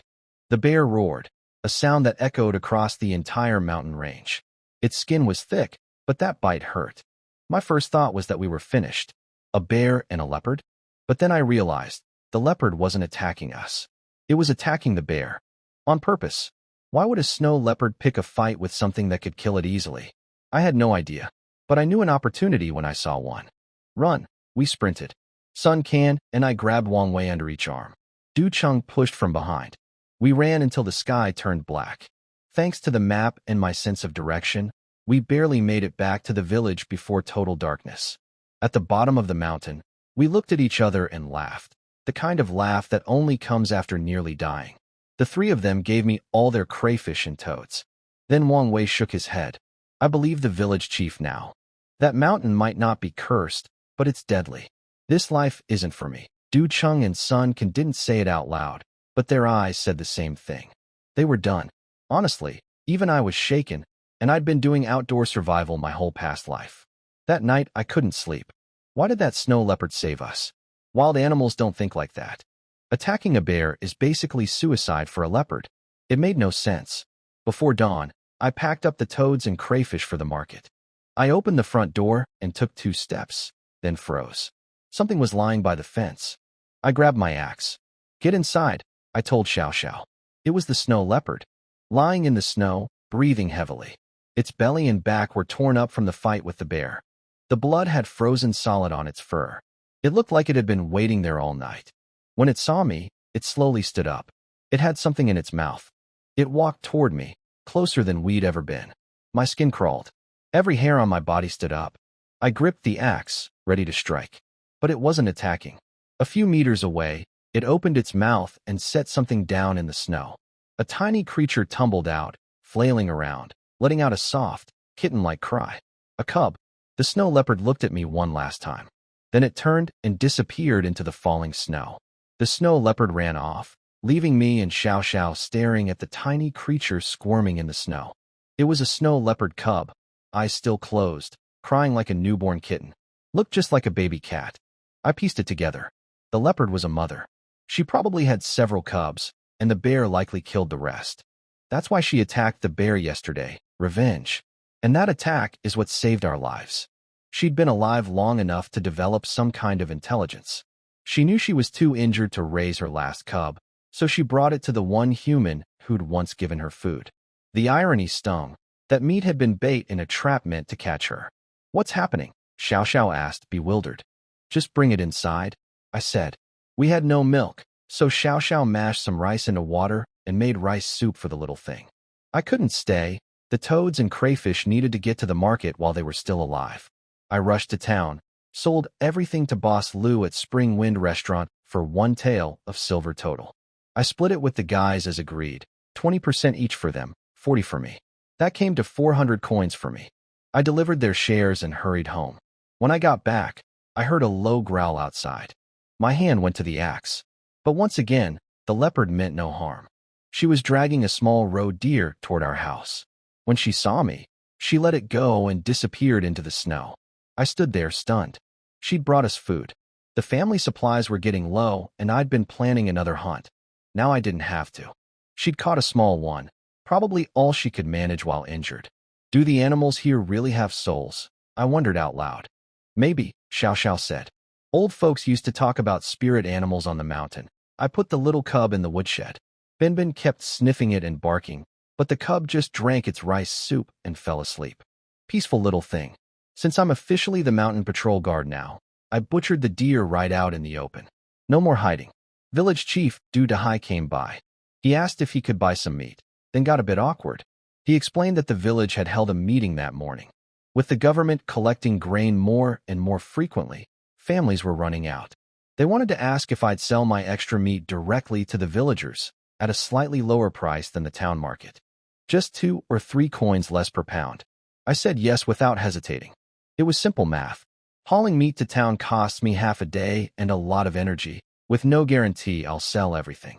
Selling to villagers at a small discount saves me time and effort. I actually come out ahead. And the villagers could buy cheap from me, sell at full price in town, and pocket the difference. That money lets them buy grain to pay their taxes and feed their families. Everyone wins. I save time. They make money. They're grateful to me. My family's position in the village gets stronger, which means Xiao Xiao and Miao Miao are safer. Du Dahai practically sprinted to the village center where everyone was waiting. He said yes. Chu Feng agreed. Business picked up fast. Villagers started coming to my house one after another to buy meat. Wang Wei and Sun Can came first. They didn't have money, so they traded rough rice instead. I gave them fair market value. Most people only bought a pound or 2. Nobody had much savings during a famine, but it added up. I sold off everything we could spare, leftover wild boar, lamb, and roe deer, keeping just enough for my family. The villagers didn't just eat it themselves. They carried the extra to town and resold it at higher prices, making a small profit. That money let them buy grain for the next tax collection. My hunting was keeping the whole village afloat. Word spread beyond our village. People in other settlements heard that Yulong village had an official mountain patrol guard who hunted and sold meat to his neighbors. Somehow the story reached Shiliu village, Xiao Xiao's hometown. Xiao Xiao's grandmother, Wang Xiufan, hadn't thought about her granddaughter in 6 years. She'd married Xiao Xiao off for just 2 bags of rough rice and never checked on her once. But now that the neighbors were buzzing about her granddaughter's successful husband, she got ideas. She kicked open her son Zhou Yoji's door, Xiao Xiao's father, and told him there was an opportunity to get free food and maybe even drinking money. He was up in seconds. Xiao Xiao and I had no idea they were coming. That day, Xiao Xiao was visiting the village widow, Li, who was giving her silkworm eggs. I'd sold Li some cheap meat earlier, and she was repaying the kindness. The cocoons could be sold to tailors in town next spring. I stayed home working. I'd borrowed a hammer and anvil from the chief and was breaking apart the old iron trap, piece by piece. The iron could be shaped into real arrowheads, sharp ones, not the useless wooden tips I'd been using. I'd already made 6 proper arrows with iron points and feather fletching. The feathers came from 2 chickens I'd traded for with the village carpenter. Those poor birds were running around the yard half-plucked, with Binbin chasing them. The rooster fought back. It was chaos. Miao Miao kept scolding Binbin for bullying the chickens. The little snow leopard cub, Miao Miao named her Hua Hua, had opened her eyes. Since I was the first thing she saw and the one who fed her, she thought I was her father. She followed me everywhere, sitting quietly and watching whatever I did. I planned to release her on the mountain once she was big enough. A meat-eating leopard would drain our food supply fast. For now she was tiny and only drank rice soup, so I let it be. The mother leopard hadn't returned since dropping off the roe deer. With her injuries and the dangers on the mountain, I didn't know if she was alive or dead. I was halfway through hammering out another arrowhead when Binbin started barking. A moment later, Sun Can came sprinting toward my house, out of breath.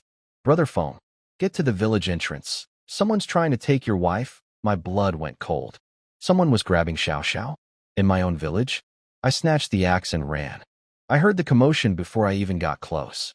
Xiao Xiao's grandmother Wang Xiufan was screaming at the village entrance, dragging Xiao Xiao by the arm.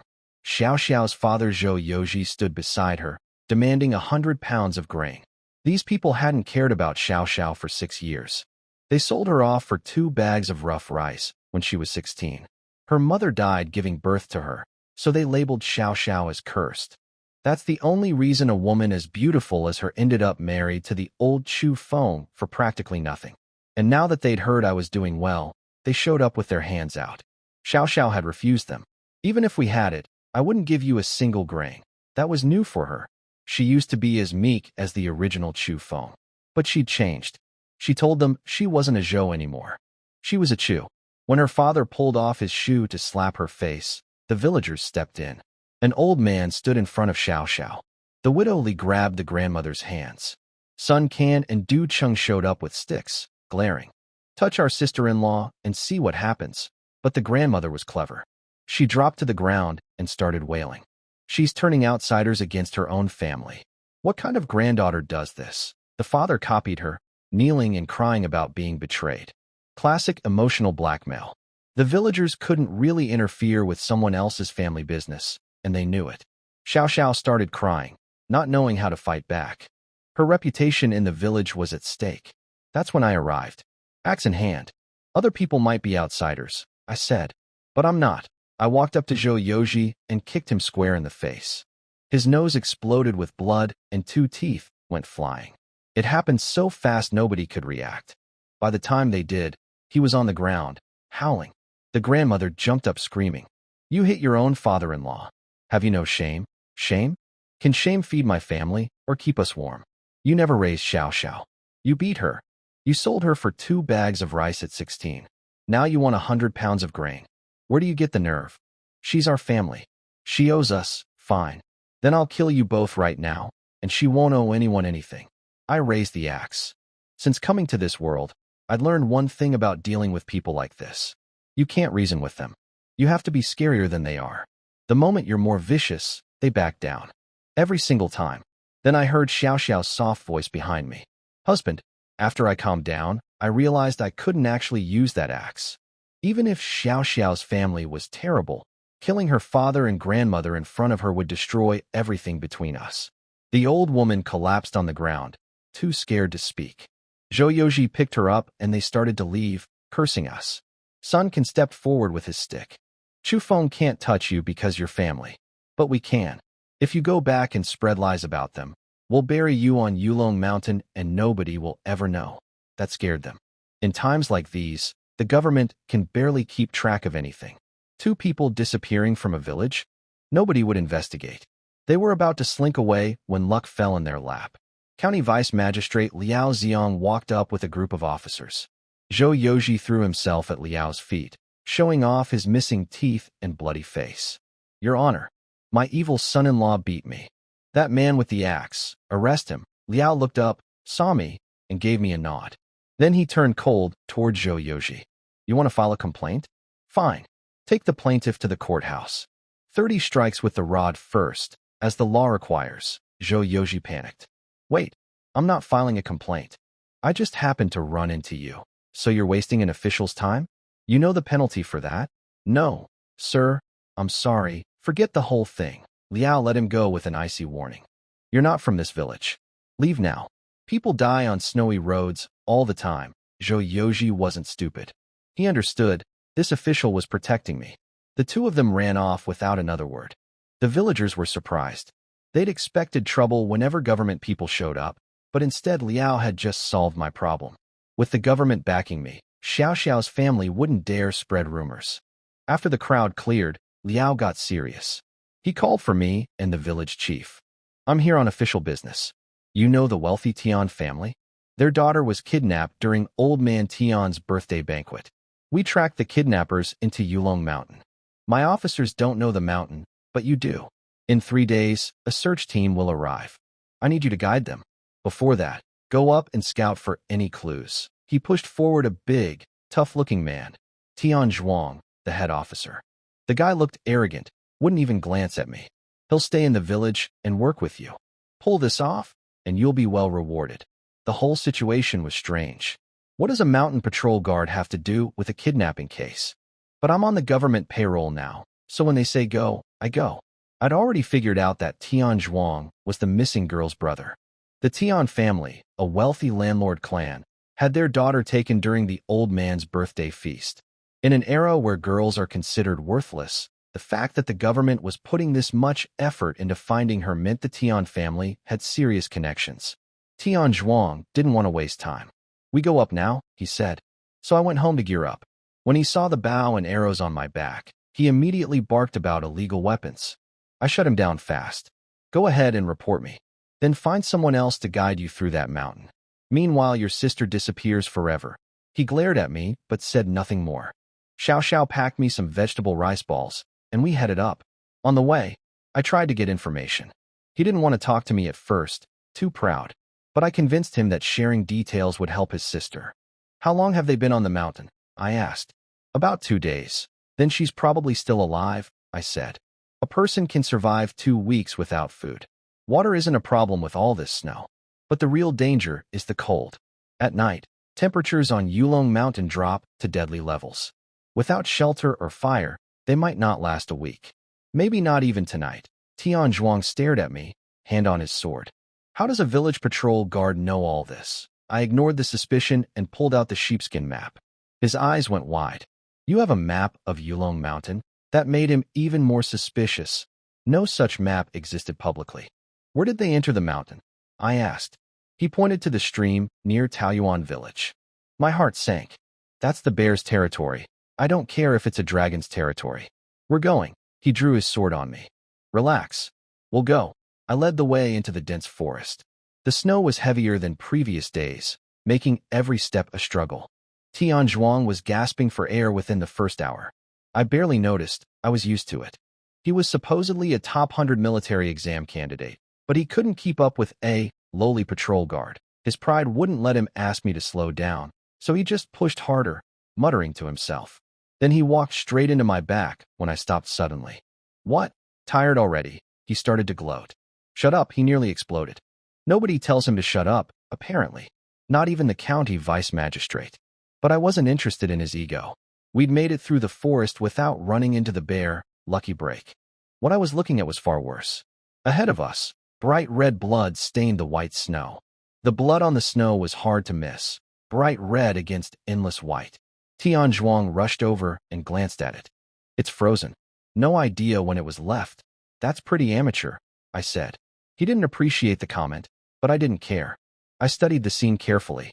In my past life, my squad leader once tried to recruit me into the police because of my forensic tracking skills.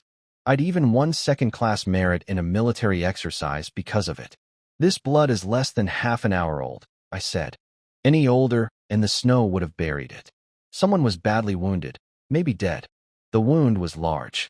The blood sprayed over 2 meters, which means it was arterial.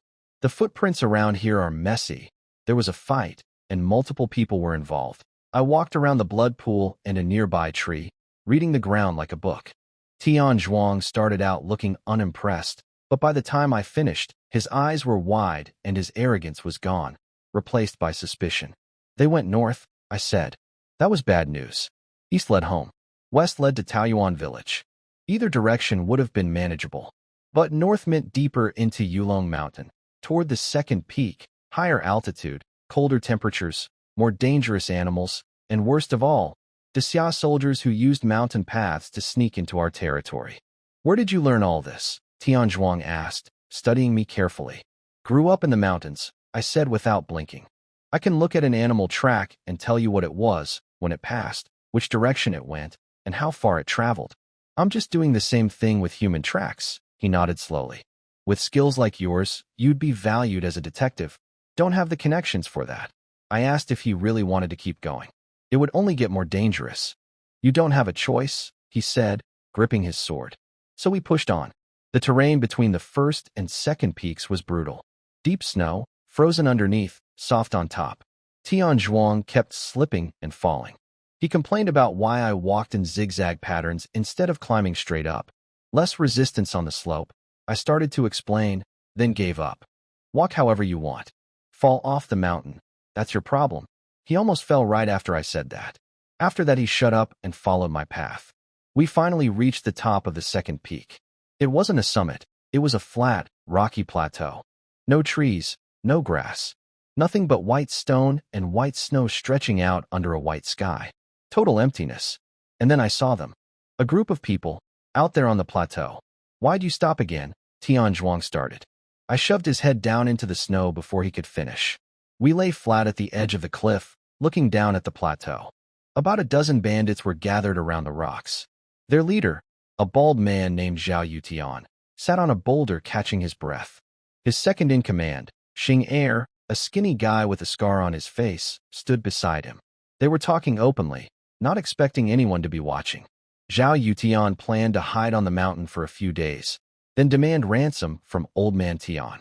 When Xing'er pointed out that the girl was pretty, Zhao laughed and said she could serve as emergency food if things got desperate. They'd tell her father she was alive whether she was or not. I heard a woman's voice cut through the cold air, sharp and fearless. It was Tian Xin, the kidnapped daughter. Even with blood on her face from being slapped, she mocked them. You call yourselves rebels? You can't even manage proper banditry. She had guts, I'll give her that. Tian Zhuang was grinding his teeth beside me, barely holding himself together. After hearing enough, I told him we should head back and report. Mission done, we found the bandits, confirmed the girl was alive. Go back? There's no time, he hissed. The army needs 3 days to get here. My own officers are useless cowards who won't even step into the mountain. And those animals just talked about eating my sister. I'm going now, I grabbed him. There are over a dozen of them. The two of us can't fight that many. I'm leaving. That's when things turned ugly. He blocked my path. I know where you live. I know you have a wife and daughter. And that comment you made earlier about good emperors and bad emperors? I tell the magistrate, and your whole family gets executed. He drew his sword and stared me down. This wasn't just a government officer anymore. This was the eldest son of the Tian family, connected to the general of Xuetia City. Nobody had ever said no to him. The fact that I kept pushing back had pushed him over the edge. My blood boiled. For a moment, I considered how easy it would be to kill him on this mountain where nobody would ever find the body. But then I smiled. You're right. But if you actually want to save your sister, I have a better plan. What plan? First, come hunting with me. I turned and slid down the steep cliff face before he could argue. I shot a snow rabbit clean through the head from over 10 meters away. Tian Zhuang watched me do it, and his suspicion deepened. No normal patrol guard can shoot like that, he said, hand on his sword. You're either a deserter from the front lines or an enemy spy. I ignored him. I had a plan, and the rabbit was the key. I cut open the rabbit's artery to release the smell of blood. Then we climbed back up to the second peak. We lay flat in the snow until dark, freezing, waiting. When the bandits came out to patrol, I had Tian Zhuang throw the frozen rabbit carcass near their camp. Xing'er found it and brought it to their leader. Zhao Yutian was suspicious, a dead rabbit appearing out of nowhere on a frozen mountaintop. But they were starving. They didn't throw it away. They lit a fire and roasted it, fur and all. The smell of burning meat drifted across the mountain. That was exactly what I wanted. My plan wasn't to fight a dozen armed bandits with just 2 people. That would be suicide. I needed reinforcements, the wild kind. The dense forest below had a bear that refused to hibernate. The slopes around the second peak had wolves. Both were starving in this endless winter. All I had to do was create a strong enough scent to draw them in. Killing the rabbit and letting its blood spread the smell was the first step. The bandits roasting it over a fire was the second. Cooked meat carries much farther than raw. Within the hour, I heard it. Wolf howls. Getting closer. Getting louder. The bandits heard it too. Xing'er was confused. Weren't wild animals supposed to fear fire? But hungry wolves in the dead of winter don't follow the usual rules. I see green eyes. One of the bandits shouted from the edge of the plateau. Xing'er waved it off. Let them come. 13 of us against a few wolves. They'll be our next meal. From our hiding spot, buried in snow, I watched the green eyes multiply. More and more wolves gathering below the cliff. I'd hoped the bear would come too, but the wolf pack was a good start. Then the alpha appeared, nearly 2 meters long. A massive, terrifying animal. Tian Zhuang almost bolted when he saw it. I stayed perfectly still, and he forced himself to stay too. The wolves began climbing toward the plateau. Boss, the wolves are here, one of the bandits yelled. Zhao Yutian shouted back, then kill them. I stayed buried in the snow, watching, waiting. The real show was about to begin. The wolves came, and they were hungry enough to attack humans. 2 bandits swaggered forward, laughing about eating wolf meat. They didn't understand wolves at all. The pack retreated to draw them out, then flanked from the sides. 4 wolves hit them from one direction. While the men turned to fight, 2 more wolves lunged at their exposed backs. Screams rang out across the plateau. The other bandits rushed in with weapons, but the wolves were smarter. They hit and ran, using the snow to their advantage. The bandits had no formation, no teamwork. One by one they went down, bitten, dragged, throats torn open. My plan was working. Tian Zhuang stared at me in shock. You planned this from the beginning? I just looked at him and smiled. Then something I didn't expect. Bang! A cloud of smoke. The smell of gunpowder. Zhao Yutian had a gun, a crude musket I'd mistaken for a stick. He fired at a wolf, but missed, hitting the ground near its feet. He fumbled to reload, pouring powder, ramming the ball. Too slow. A wolf tackled him before he could finish. He managed a second shot. Hit a wolf in the leg. But it was the alpha. The pain only made the pack more vicious. Zhao Yutian ran for the snow shelter. The wolves followed. Within minutes, the bear arrived too. Tian Zhuang saw his chance and jumped up to rescue his sister. Idiot. The wolves spotted him immediately and turned his way. But then they all stopped and ran the opposite direction. Tian Zhuang almost smiled. Must be my commanding presence. Then a shadow fell over him. A wall of stinking fur blocked the wind behind him. He turned around and found the one-eared, one-eyed bear standing right there, looking amused. He drew his sword. Too slow. The bear bit down on his arm and ripped it clean off. Then it tossed him aside like garbage and went straight for the snow shelter. It smashed through the walls and tore through the surviving bandits.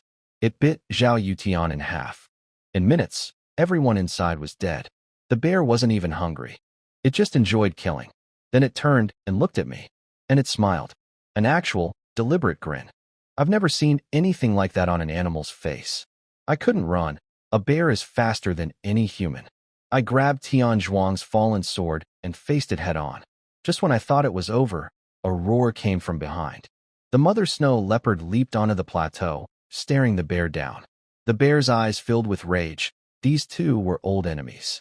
It abandoned me and chased after the leopard. They disappeared into the blizzard. I stood there, breathing hard, until the bear was truly gone. Save me, please. Tian Zhuang was on the ground, clutching his shoulder, or what was left of it. The arm was gone. I walked over to him, but I didn't help. You know what I hate most in this world? I said. Save me, and I'll make you rich. Abandon me, and my family will destroy you. He growled, still threatening even now. He thought I was just going to leave him. He didn't understand. From the moment he threatened my wife and daughter on that mountain, I'd already made my decision. I smiled, the same smile the bear had given me. What I hate most, I said, is people who threaten me. Especially people who threaten my family. I raised the sword and swung. Tian Zhuang's head flew off. Even at the end, he never imagined I'd actually do it. I felt something in my chest. Discomfort, maybe, but it passed quickly. I'd seen dead bodies in my past life as a soldier, though I'd never killed anyone with my own hands before. But this isn't my past life. In this brutal ancient world, I can't afford to leave anyone alive who might threaten my family. The moment he threatened Xiao Xiao and Miao Miao, his fate was sealed. Tian Xin was still wrapped in animal hides nearby, crying, completely unaware of what had happened between me and her brother. She hadn't heard our conversation. We'd been too far away. That meant I had no reason to kill her. I'm not a monster. I don't murder without cause. I moved the campfire closer to her so she wouldn't freeze to death, then turned my attention to something far more important. In Zhao Yotian's hand was the fire stick. Up close, I finally recognized it, a fire lance. A primitive gun. It used gunpowder to launch iron pellets through a straight barrel. Deadly within 20 meters, unreliable beyond that, useless past 50. Not a real gun by modern standards, but in this world, it was advanced technology. His black bundle contained paper cartridges pre-packed with gunpowder, an iron ramrod for loading, and a fire striker for ignition. Paper cartridge technology. I recognized it from military history. In my old world, this kind of innovation turned battles. Thousands defeating tens of thousands. This was a treasure, and extremely dangerous to possess. I grabbed the bundle and ran. Down the second peak, through the forest, past the first peak, all the way home. By the time I reached the village, dawn was breaking. A light was still on in our house. Xiao Xiao had waited up all night. I knocked. She opened the door and gasped at the blood covering me. Listen carefully, I said, handing her the black bundle. Hide this. Somewhere nobody will ever find it. Don't tell anyone, not even the village chief. If anyone discovers this, our whole family dies. She nodded without asking questions. Then I grabbed Tian Zhuang's sword and limped to town. At the government office, I told Vice Magistrate Liao my story, the version I needed him to believe. Tian Zhuang had fought the bandits bravely, but was killed. Wolves and a bear finished off the rest. I barely escaped with my life and ran back to report. Liao nearly fainted from panic. Tian Zhuang was from the powerful Tian family. But when I mentioned that sending men now would mean claiming credit for wiping out the bandits, his eyes lit up. He sent me back up the mountain with 10 officers. Another full day of climbing. The officers complained the whole way, but when they reached the plateau and saw the carnage, human and wolf bodies everywhere, not a single survivor, they scrambled over each other to claim the glory. I quietly walked to the back and tied 3 dead wolves together with rope. "Mind if I take these?" I asked. Go ahead," they said, not caring about wolf carcasses when there was credit to be grabbed. The officers found Tian Xian wrapped in hides, barely conscious. Whether she was alive or dead, I didn't check. Not my problem anymore. I dragged 3 wolves home. The whole village had been waiting, knowing something big happened when they saw me leave with government officers. When I came strolling back alone, pulling 3 wolf corpses behind me, Wang Wei shouted from across the village, "Brother Feng, you're incredible." When I came back dragging 3 dead wolves, the whole village stared. Wolves had been terrorizing them for a long time. They'd even gone after the village chief once. Nobody had ever brought back dead wolves before. I didn't explain how they really died. Everyone just assumed I'd killed them, and I let them believe it. Du Dehai pulled me aside, worried. He'd heard strange sounds from the mountain last night, animal roars, and something that sounded like an explosion. He'd been up all night worrying about me. "You sure you're okay?" he asked. I told him I was fine. I butchered the wolves and sold most of the meat to the villagers at my usual fair price. Cheap enough for them to make a profit reselling in town, but not so cheap they'd take me for granted. I kept some for my family. Neither in this life nor my last had I ever tasted wolf meat. The officers came down the mountain carrying Tian Zhuang's body and escorting Tian Xian. She was shaking, barely able to walk, but alive. As they passed through the village, she turned and looked at me. First time I saw her face clearly. She was pretty, from what I could tell at that distance. But that wasn't my concern. Nobody from the government asked me any questions. They just left. Good. At home, Binbin and Huahua ran out to greet me. Binbin was getting big, over half a meter now. With all the good food lately, he was growing fast. I could finally tell his breed, a lion dog, what people call a tang hound. A big hunting breed. Once he's fully grown, I can take him on hunts. But not yet. Xiao Xiao helped me process the wolf hides. The fur was the most valuable part, worth 1 or 2 taels of silver in town. Unfortunately, the skins were damaged from sword cuts, gunshot holes, and bear bites. They'd sell, but not for top price. She asked if I was going back up the mountain. I told her no, not for a while. The new year was coming. Maybe I'd grab some small game on the outer slopes, but we had enough meat stored. After everything that happened, I realized the patrol guard position wasn't as simple as I'd thought. When the government needed me, I couldn't say no. But I couldn't give up the title either. It was the only thing keeping my family fed legally. Back in town, things were moving. Old man Tian wept when his granddaughter was returned alive. But when he learned his grandson was dead, horribly mutilated, something broke inside him. 3 generations of only sons. Gone, he mumbled. His own son had died in the war years ago, leaving behind Tian Zhuang and Tian Xian. Tian Zhuang was supposed to carry the family name forward. He looked at Tian Xian with hollow eyes. "Why didn't you die instead? If you had, your brother would still be alive." She said nothing, just stared at her brother's body. Old man Tian demanded a full investigation. A detective named Lu Shi took the case. He was supposed to find out exactly how Tian Zhuang died and bring back whoever or whatever killed him. Lu Shi started digging. The bandits turned out to be from a gang called the Lotus Society. Their leader Zhao Yutian was a vice chief. The gang still operated in town. Arresting them wouldn't be easy. But something else bothered Lu Shi more than the gang. His officers thought the case was straightforward. Bandits kidnapped the girl. Tian Zhuang rushed in to save her, got killed by bandits and wild animals. Case closed. Lu Shi shook his head. Tian Zhuang was a trained martial artist. Top 100 in the military examinations. Nobody in town could beat him one-on-one. But there were over a dozen bandits, plus wolves and a bear. Lu Shi tapped his finger on 3 words in the case file. Then why is the patrol guard still alive? The room went silent. We've got about 100 pounds of meat left and 100 pounds of grain, Xiao Xiao told me with a genuine smile. Between the oil, salt, and seasonings we'd bought in town, we had enough to get through the new year comfortably. For the first time since I arrived in this world, things felt stable. I was planning ahead: wild chicken from the mountain, fish from the stream near Taoyuan village. I wouldn't go through the dense forest anymore, though. Not after the bear. I'd take the long way around the mountain's outer edge. Safer. And I had the fire lance now, hidden where nobody would find it. If I could use it quietly on a night hunt, maybe I could bag some wild birds that my bow couldn't reach. That night, Binbin started barking like crazy. I grabbed my axe and threw the door open. Two shadows were scrambling out of my yard. I didn't hesitate. I hurled the axe at the slower one. It hit him square in the back. He screamed and collapsed. I snatched up the cleaver and charged forward. Xiao Xiao lit the torch, and I told her to scream for help. Her voice was sharp enough to wake the whole village. When the torchlight hit the two thieves' faces, my blood went cold. It was my father Chu Tian and my brother Chu Long, both on their knees. Chu Long had my axe in his back. Lucky for him, the thick winter clothes saved his life. They immediately started begging. "We're family. We just took a little meat. Don't report us." I felt nothing. "Today you steal. Tomorrow you kill.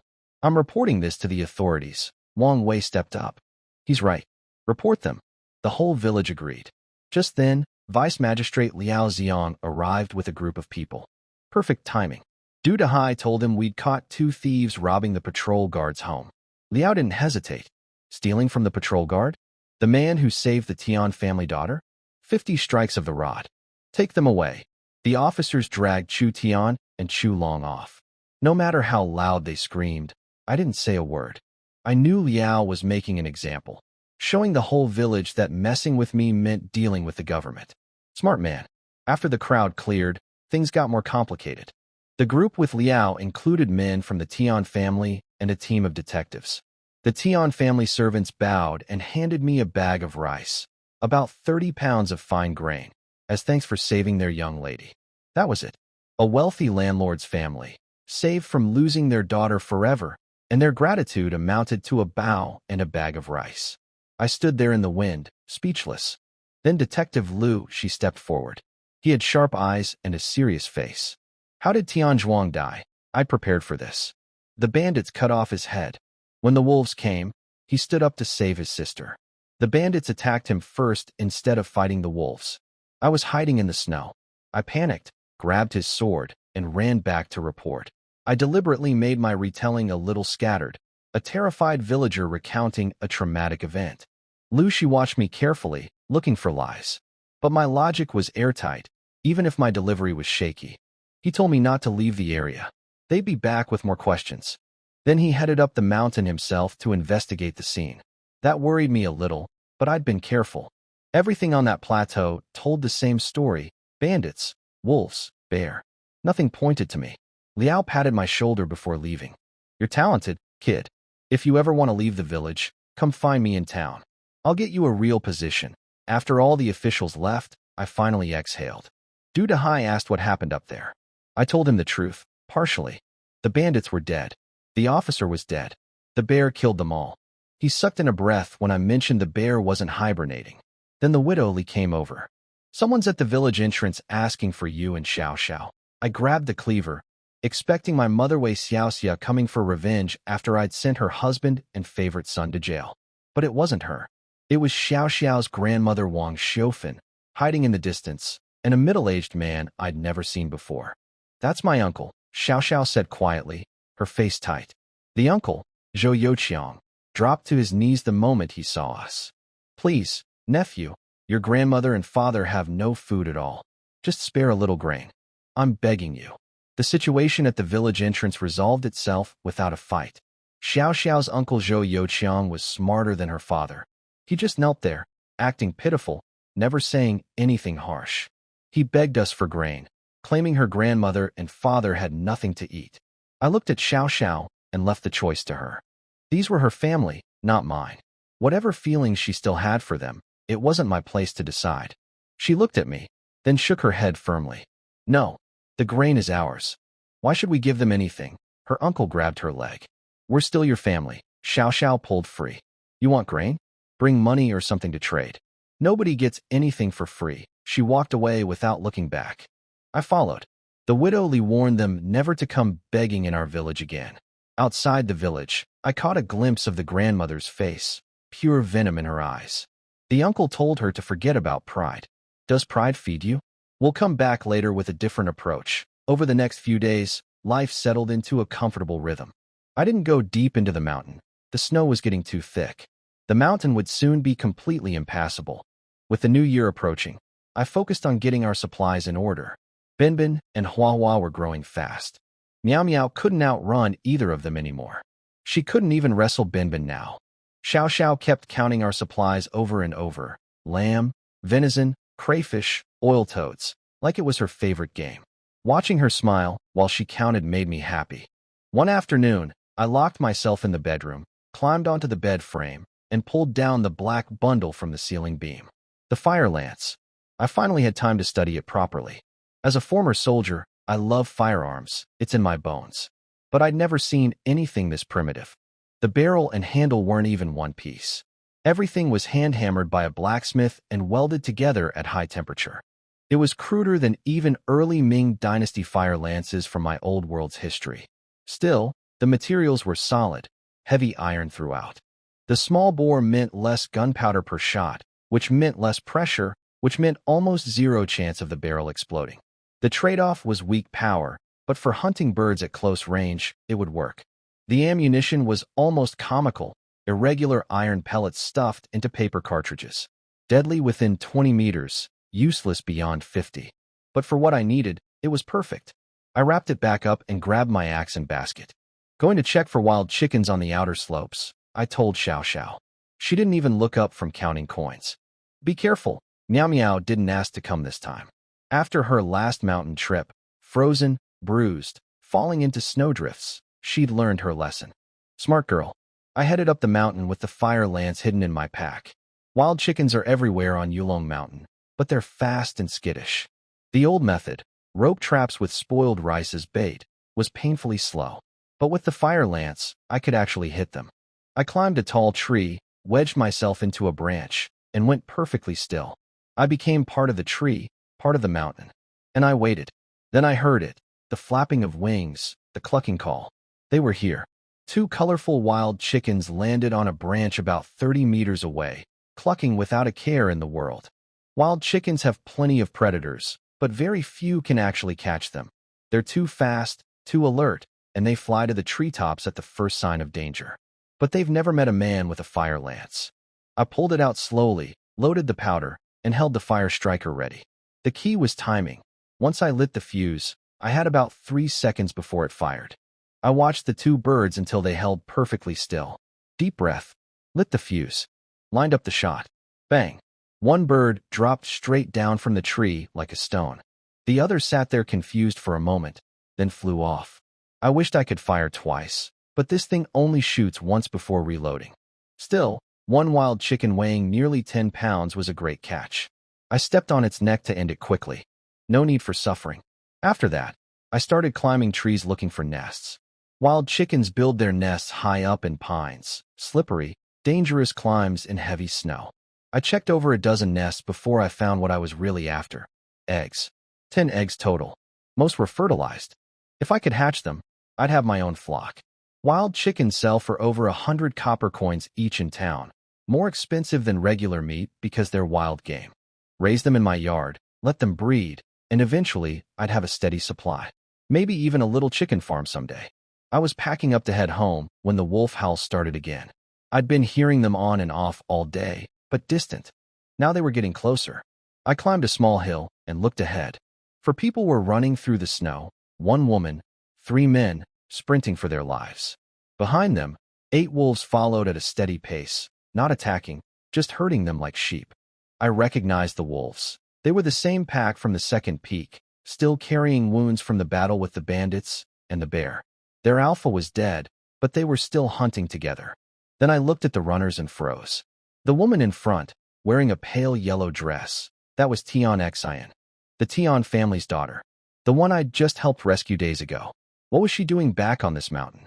8 wolves. My first thought wasn't about saving anyone. It was about money. Wolf pelts are worth a fortune. If I could kill a few more, I wouldn't need to go hunting again before the new year. These wolves were weak. Small bodies, covered in wounds from the battle on the second peak. No alpha leading them. They weren't even really attacking the four people, just herding them, like sheepdogs. Against a full-grown man with a weapon, they didn't stand a chance. I couldn't use the fire lance, though. Too many witnesses. The axe would do. I hid and let the group of four run past me. When the wolves got close, I stood up and hurled my axe. It spun through the air and buried itself in a wolf's neck. Perfect. Neck wound means the pelt stays intact. Good price. I sprinted forward, yanked the axe out, and turned to face the rest of the pack. Without their alpha, they had no courage. They looked at each other, looked at their dead packmate, then slowly backed away. I stepped toward them. That was enough. They turned and ran. I wished I'd been alone. With the fire lance, I could have gotten 2 or 3 more. But one wolf was still good money. I tied the carcass with rope and started dragging it through the snow. I didn't pay any attention to the people I'd inadvertently saved. Then a voice called out, "Thank you for saving us." I looked up. It was Tion Xin, the girl I'd helped rescue from the bandits just days ago. What was she doing back on this mountain? She explained that she'd brought her wealthy friends up here to try hunting for fun. They thought it would be easy. Then the wolves showed up. I couldn't believe it. Her brother had just died on this mountain. Detectives were still investigating. And she was up here playing tourist with rich kids? Can you guide us on a hunt? I heard you're very skilled, she asked. No time, I said flatly. For people like me, hunting means risking your life to feed your family. For people like them, it's entertainment. They have no respect for the mountain. One of her friends, a flashy young man she called Yu Dazue, shoved me. Who do you think you are? You're just a patrol guard. I could have your position taken away with one word. Something dark rose inside me. Since killing Tian Zhuang, something had changed. A coldness. My hand tightened on the axe. I stared at this boy until the color drained from his face. Tion Xin stepped between us. Shut up. He just saved your life, and you didn't lift a finger against those wolves yourself. I turned and walked away without another word. I had no time for spoiled rich kids. I just wanted to get home and tell Xiao Xiao about the wolf. Behind me, I heard Yu Dazue grumbling. It's just one wolf. If I'd been ready, I could have done the same. Sure he could. After leaving Tion Xion's group, I kept searching for chicken nests along the mountain's outer edge. No luck this time. Over a dozen empty nests. But I already had 10 eggs and a wild chicken, so the day wasn't wasted.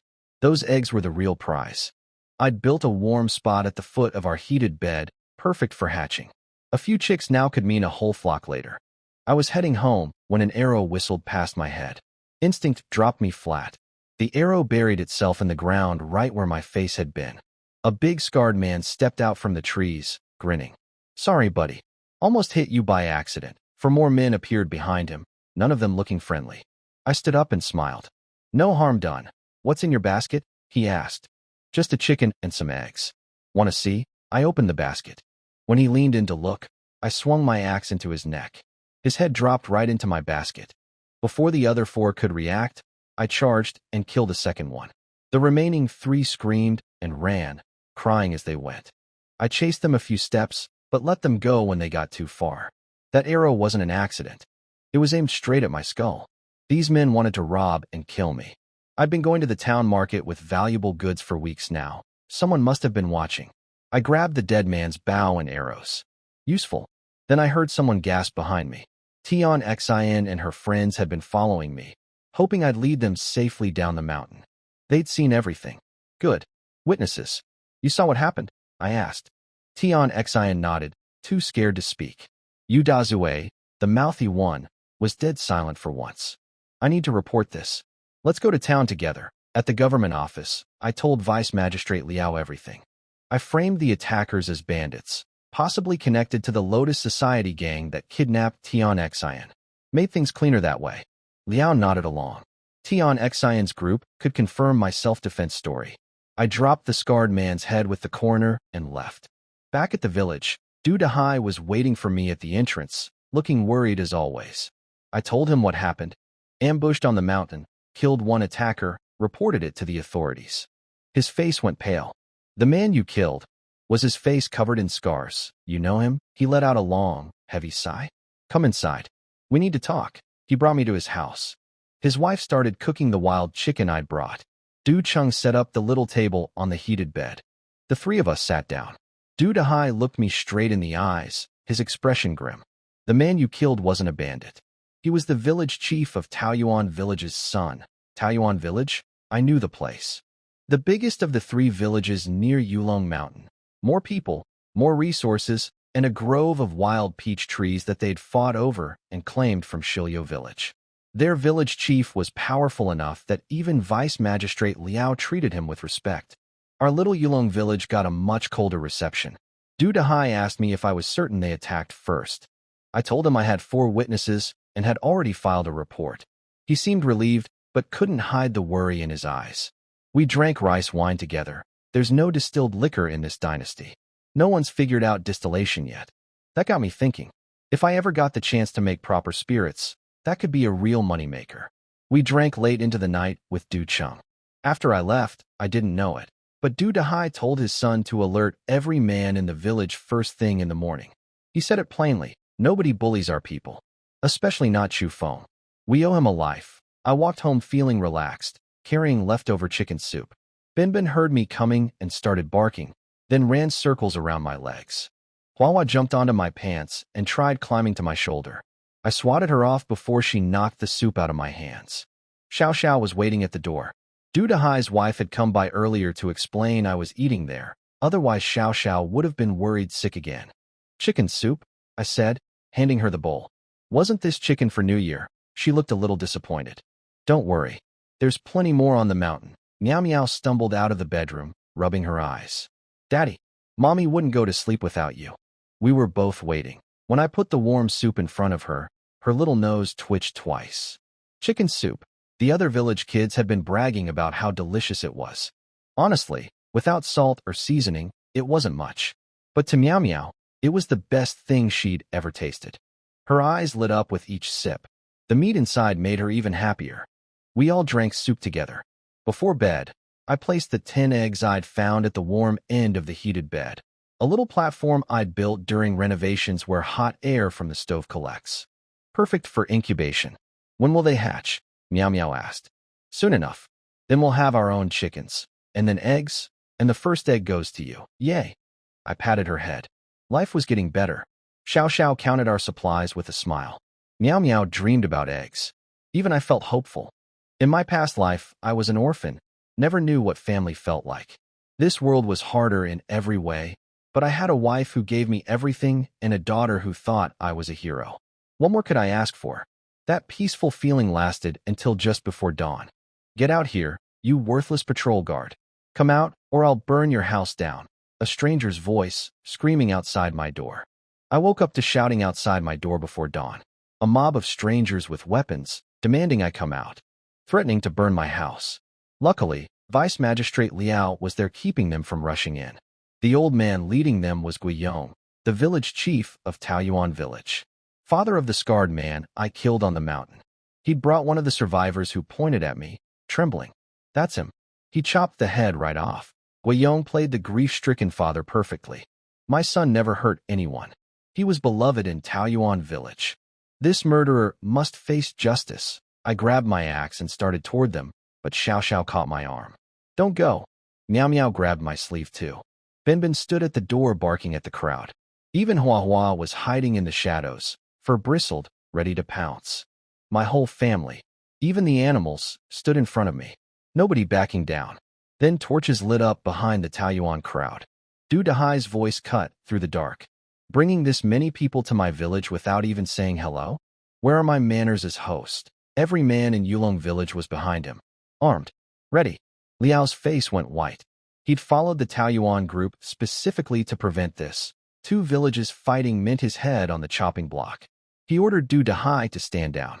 But Du Dahai wasn't backing down this time. He smiled politely and said, "These are my villagers, standing in their own village. I can't control what they do at home." Liao threatened him with rebellion charges.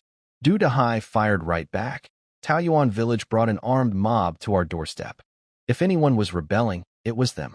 Then Du Dahai did something I'd never seen. He walked right up to Guiyong, pointed at his nose, and called him a shameless old man to his face. Your scarred son spent years terrorizing Taoyuan village, robbing, burning, killing, hiding behind his daddy, the village chief. Everyone knows it. He came onto Yulong Mountain, our territory, and tried to murder our patrol guard over a wild chicken. Chu Feng defended himself against multiple attackers. Take this anywhere you want. We're in the right. The whole village stood behind those words. Every single person. They remembered the days before I started hunting. 1 meal a day, grain taxes every 2 weeks, everyone slowly starving. I shared my meat. I gave them a way to make money. Not a single person in Yulong village had died of hunger since I arrived. They owed me, and in this era, people remember that. Wang Wei pushed to the front. You want to take Chu Feng? Over my dead body. He saved my life twice. Let the government investigate. Until then, he stays right here. Guiyong tried appealing to Liao again. Liao went quiet, glancing at me like he was calculating something. Then a rock flew into the Taoyuan crowd. Someone from their side threw one back. Wang Wei roared, "They're attacking us in our own village." "Brothers, charge." The fight erupted instantly. Wang Wei charged first, swinging his stick at the nearest Taoyuan man. Within seconds, both villages were brawling. These weren't the half-hearted scuffles I'd seen in my past life. These people swung hoes, sickles, and clubs at each other's heads without hesitation. Blood started flowing fast. Liao shouted for order. Nobody listened. His authority meant nothing when village pride was on the line. I grabbed my axe and walked out. Every person in my village was fighting for me. I couldn't stand on the sidelines. Then, from the distance, the sound of marching. Detective Liu Shi appeared with over 100 officers and soldiers. They'd come to hunt down the Lotus Society cultists who'd fled into Yulong Mountain. The sight of 100 armed government men froze both villages mid-swing. Liu Shi didn't care about our village feud. He made one announcement that changed everything. By law, nobody except the patrol guard is allowed on Yulong Mountain. Anyone who enters is considered a potential rebel. If the patrol guard kills them, that's their own bad luck. This matter is closed. Anyone who keeps pushing it answers to my sword. Then he marched his men straight up the mountain without looking back. After they were gone, Guiyong grabbed Liao's leg, begging him to intervene. That's when I stepped in. "You still think your son went up there to hunt?" I said calmly. "I'm the official patrol guard. I carry an axe and a bow. Your son saw me, saw exactly what I was, and attacked me anyway. What kind of person attacks a government-appointed patrol guard?" The detective just said entering the mountain is rebellion. Your son didn't just enter, he tried to kill the guard. If anything, he sounds like he might be connected to the Lotus Society. Guiyong screamed that I was lying. But I wasn't talking to him. I was talking to Liao. "Vice Magistrate, what do you think? If Guiyong's son really was connected to the Lotus Society, and you've been helping his family this whole time," I let the sentence hang. Liao wasn't stupid. He and Guiyong were relatives. That's why he'd been supporting Taoyuan village. But association with the Lotus Society meant execution for the whole family tree. Liao couldn't afford that risk. He bowed politely to Guiyong. "This matter is between your two villages now. I've done my part bringing you here. Sort it out yourselves. No more fighting." Then he turned and walked away without looking back. Just like that, Guiyong lost his only powerful ally. Guiyong stood there stunned as Liao walked away. When he finally looked around, every Yulong villager had surrounded his people, staring them down in cold silence. One wrong word, and they'd have beaten them senseless. He caved. For the first time in his life, the great village chief of Taoyuan backed down. "This isn't over. I'll take this all the way to the capital if I have to." Du Dahai didn't flinch. "Go ahead. Take it to heaven for all we care." After they left, Du Dahai let out a deep breath. He'd never been that aggressive with outsiders before, especially with government officials watching. But he couldn't stand by while his people were bullied. That's not what a village chief does. Wang Wei and Sun came up to me. "Brother Feng, anything happens, we're your first call." Always. They'd proven it today. First ones into the fight, last ones to leave. I noticed the widow Li's son, Huzi, had taken a nasty gash on his arm during the brawl. Only 14, skinny and small, but he'd fought bravely. His mother had pushed him to impress me. She wanted him to learn hunting so he wouldn't spend his life as a starving farmer. When the kid asked if I'd take him hunting once his wound healed, I said yes without hesitating. Having company on the mountain wouldn't be bad. I invited Du Dahai, Wang Wei, and Sun Can to stay for breakfast. Simple food, millet porridge and rough flour buns. But I had pickled vegetables from town, which made everyone's eyes light up. Salt is expensive, so anything preserved is a luxury. Over breakfast, the chief brought up something that had been on his mind. Chu Feng, I understand why you killed that man. He tried to kill you first. But after his first attack failed, did you really need to kill him? Couldn't you have just scared him off? Why not kill him? I asked. Because your wife and daughter will go to town someday. You can't watch them every minute. Making powerful enemies puts them at risk. That hit me hard. It reminded me of something from my past life. The principle that when you have a happy family waiting at home, you should always choose the safest way to handle conflict. But I shook my head. Village chief, I hear you. But that principle only works in places with real laws and real protection. We don't live in the capital. Out here, there's no guarantee that man would have left me alone after one failed attack. What if he came back for my chicken? What if he brought friends to beat me half to death? What if he decided to kill me because nobody was watching and he wanted what I had? In that moment, I couldn't afford to gamble. Wang Wei and Sun can stop chewing. They'd felt the same way, but never had the words for it. Du Dahai stroked his beard and didn't argue. He just listened. Du Dahai went quiet after my speech, thinking it over. Wang Wei and Sun can gave me a thumbs up. They felt the same way but could never put it into words. Then the widow Li burst in, tears streaming. Something's wrong with Huzi. We all jumped up. Her 14-year-old son had been fine after the fight, but suddenly collapsed. Unconscious, face white, body shaking. I ran to her house, dreading the worst. Please don't be tetanus. Those rusty farm tools the Taoyuan men swung were crawling with bacteria. In this era, tetanus means death. The village doctor, Zhang Xian, arrived around the same time. He took one look and said, "More blankets. Build up the fire." I stopped him. "No. Adding heat won't help." He glared at me.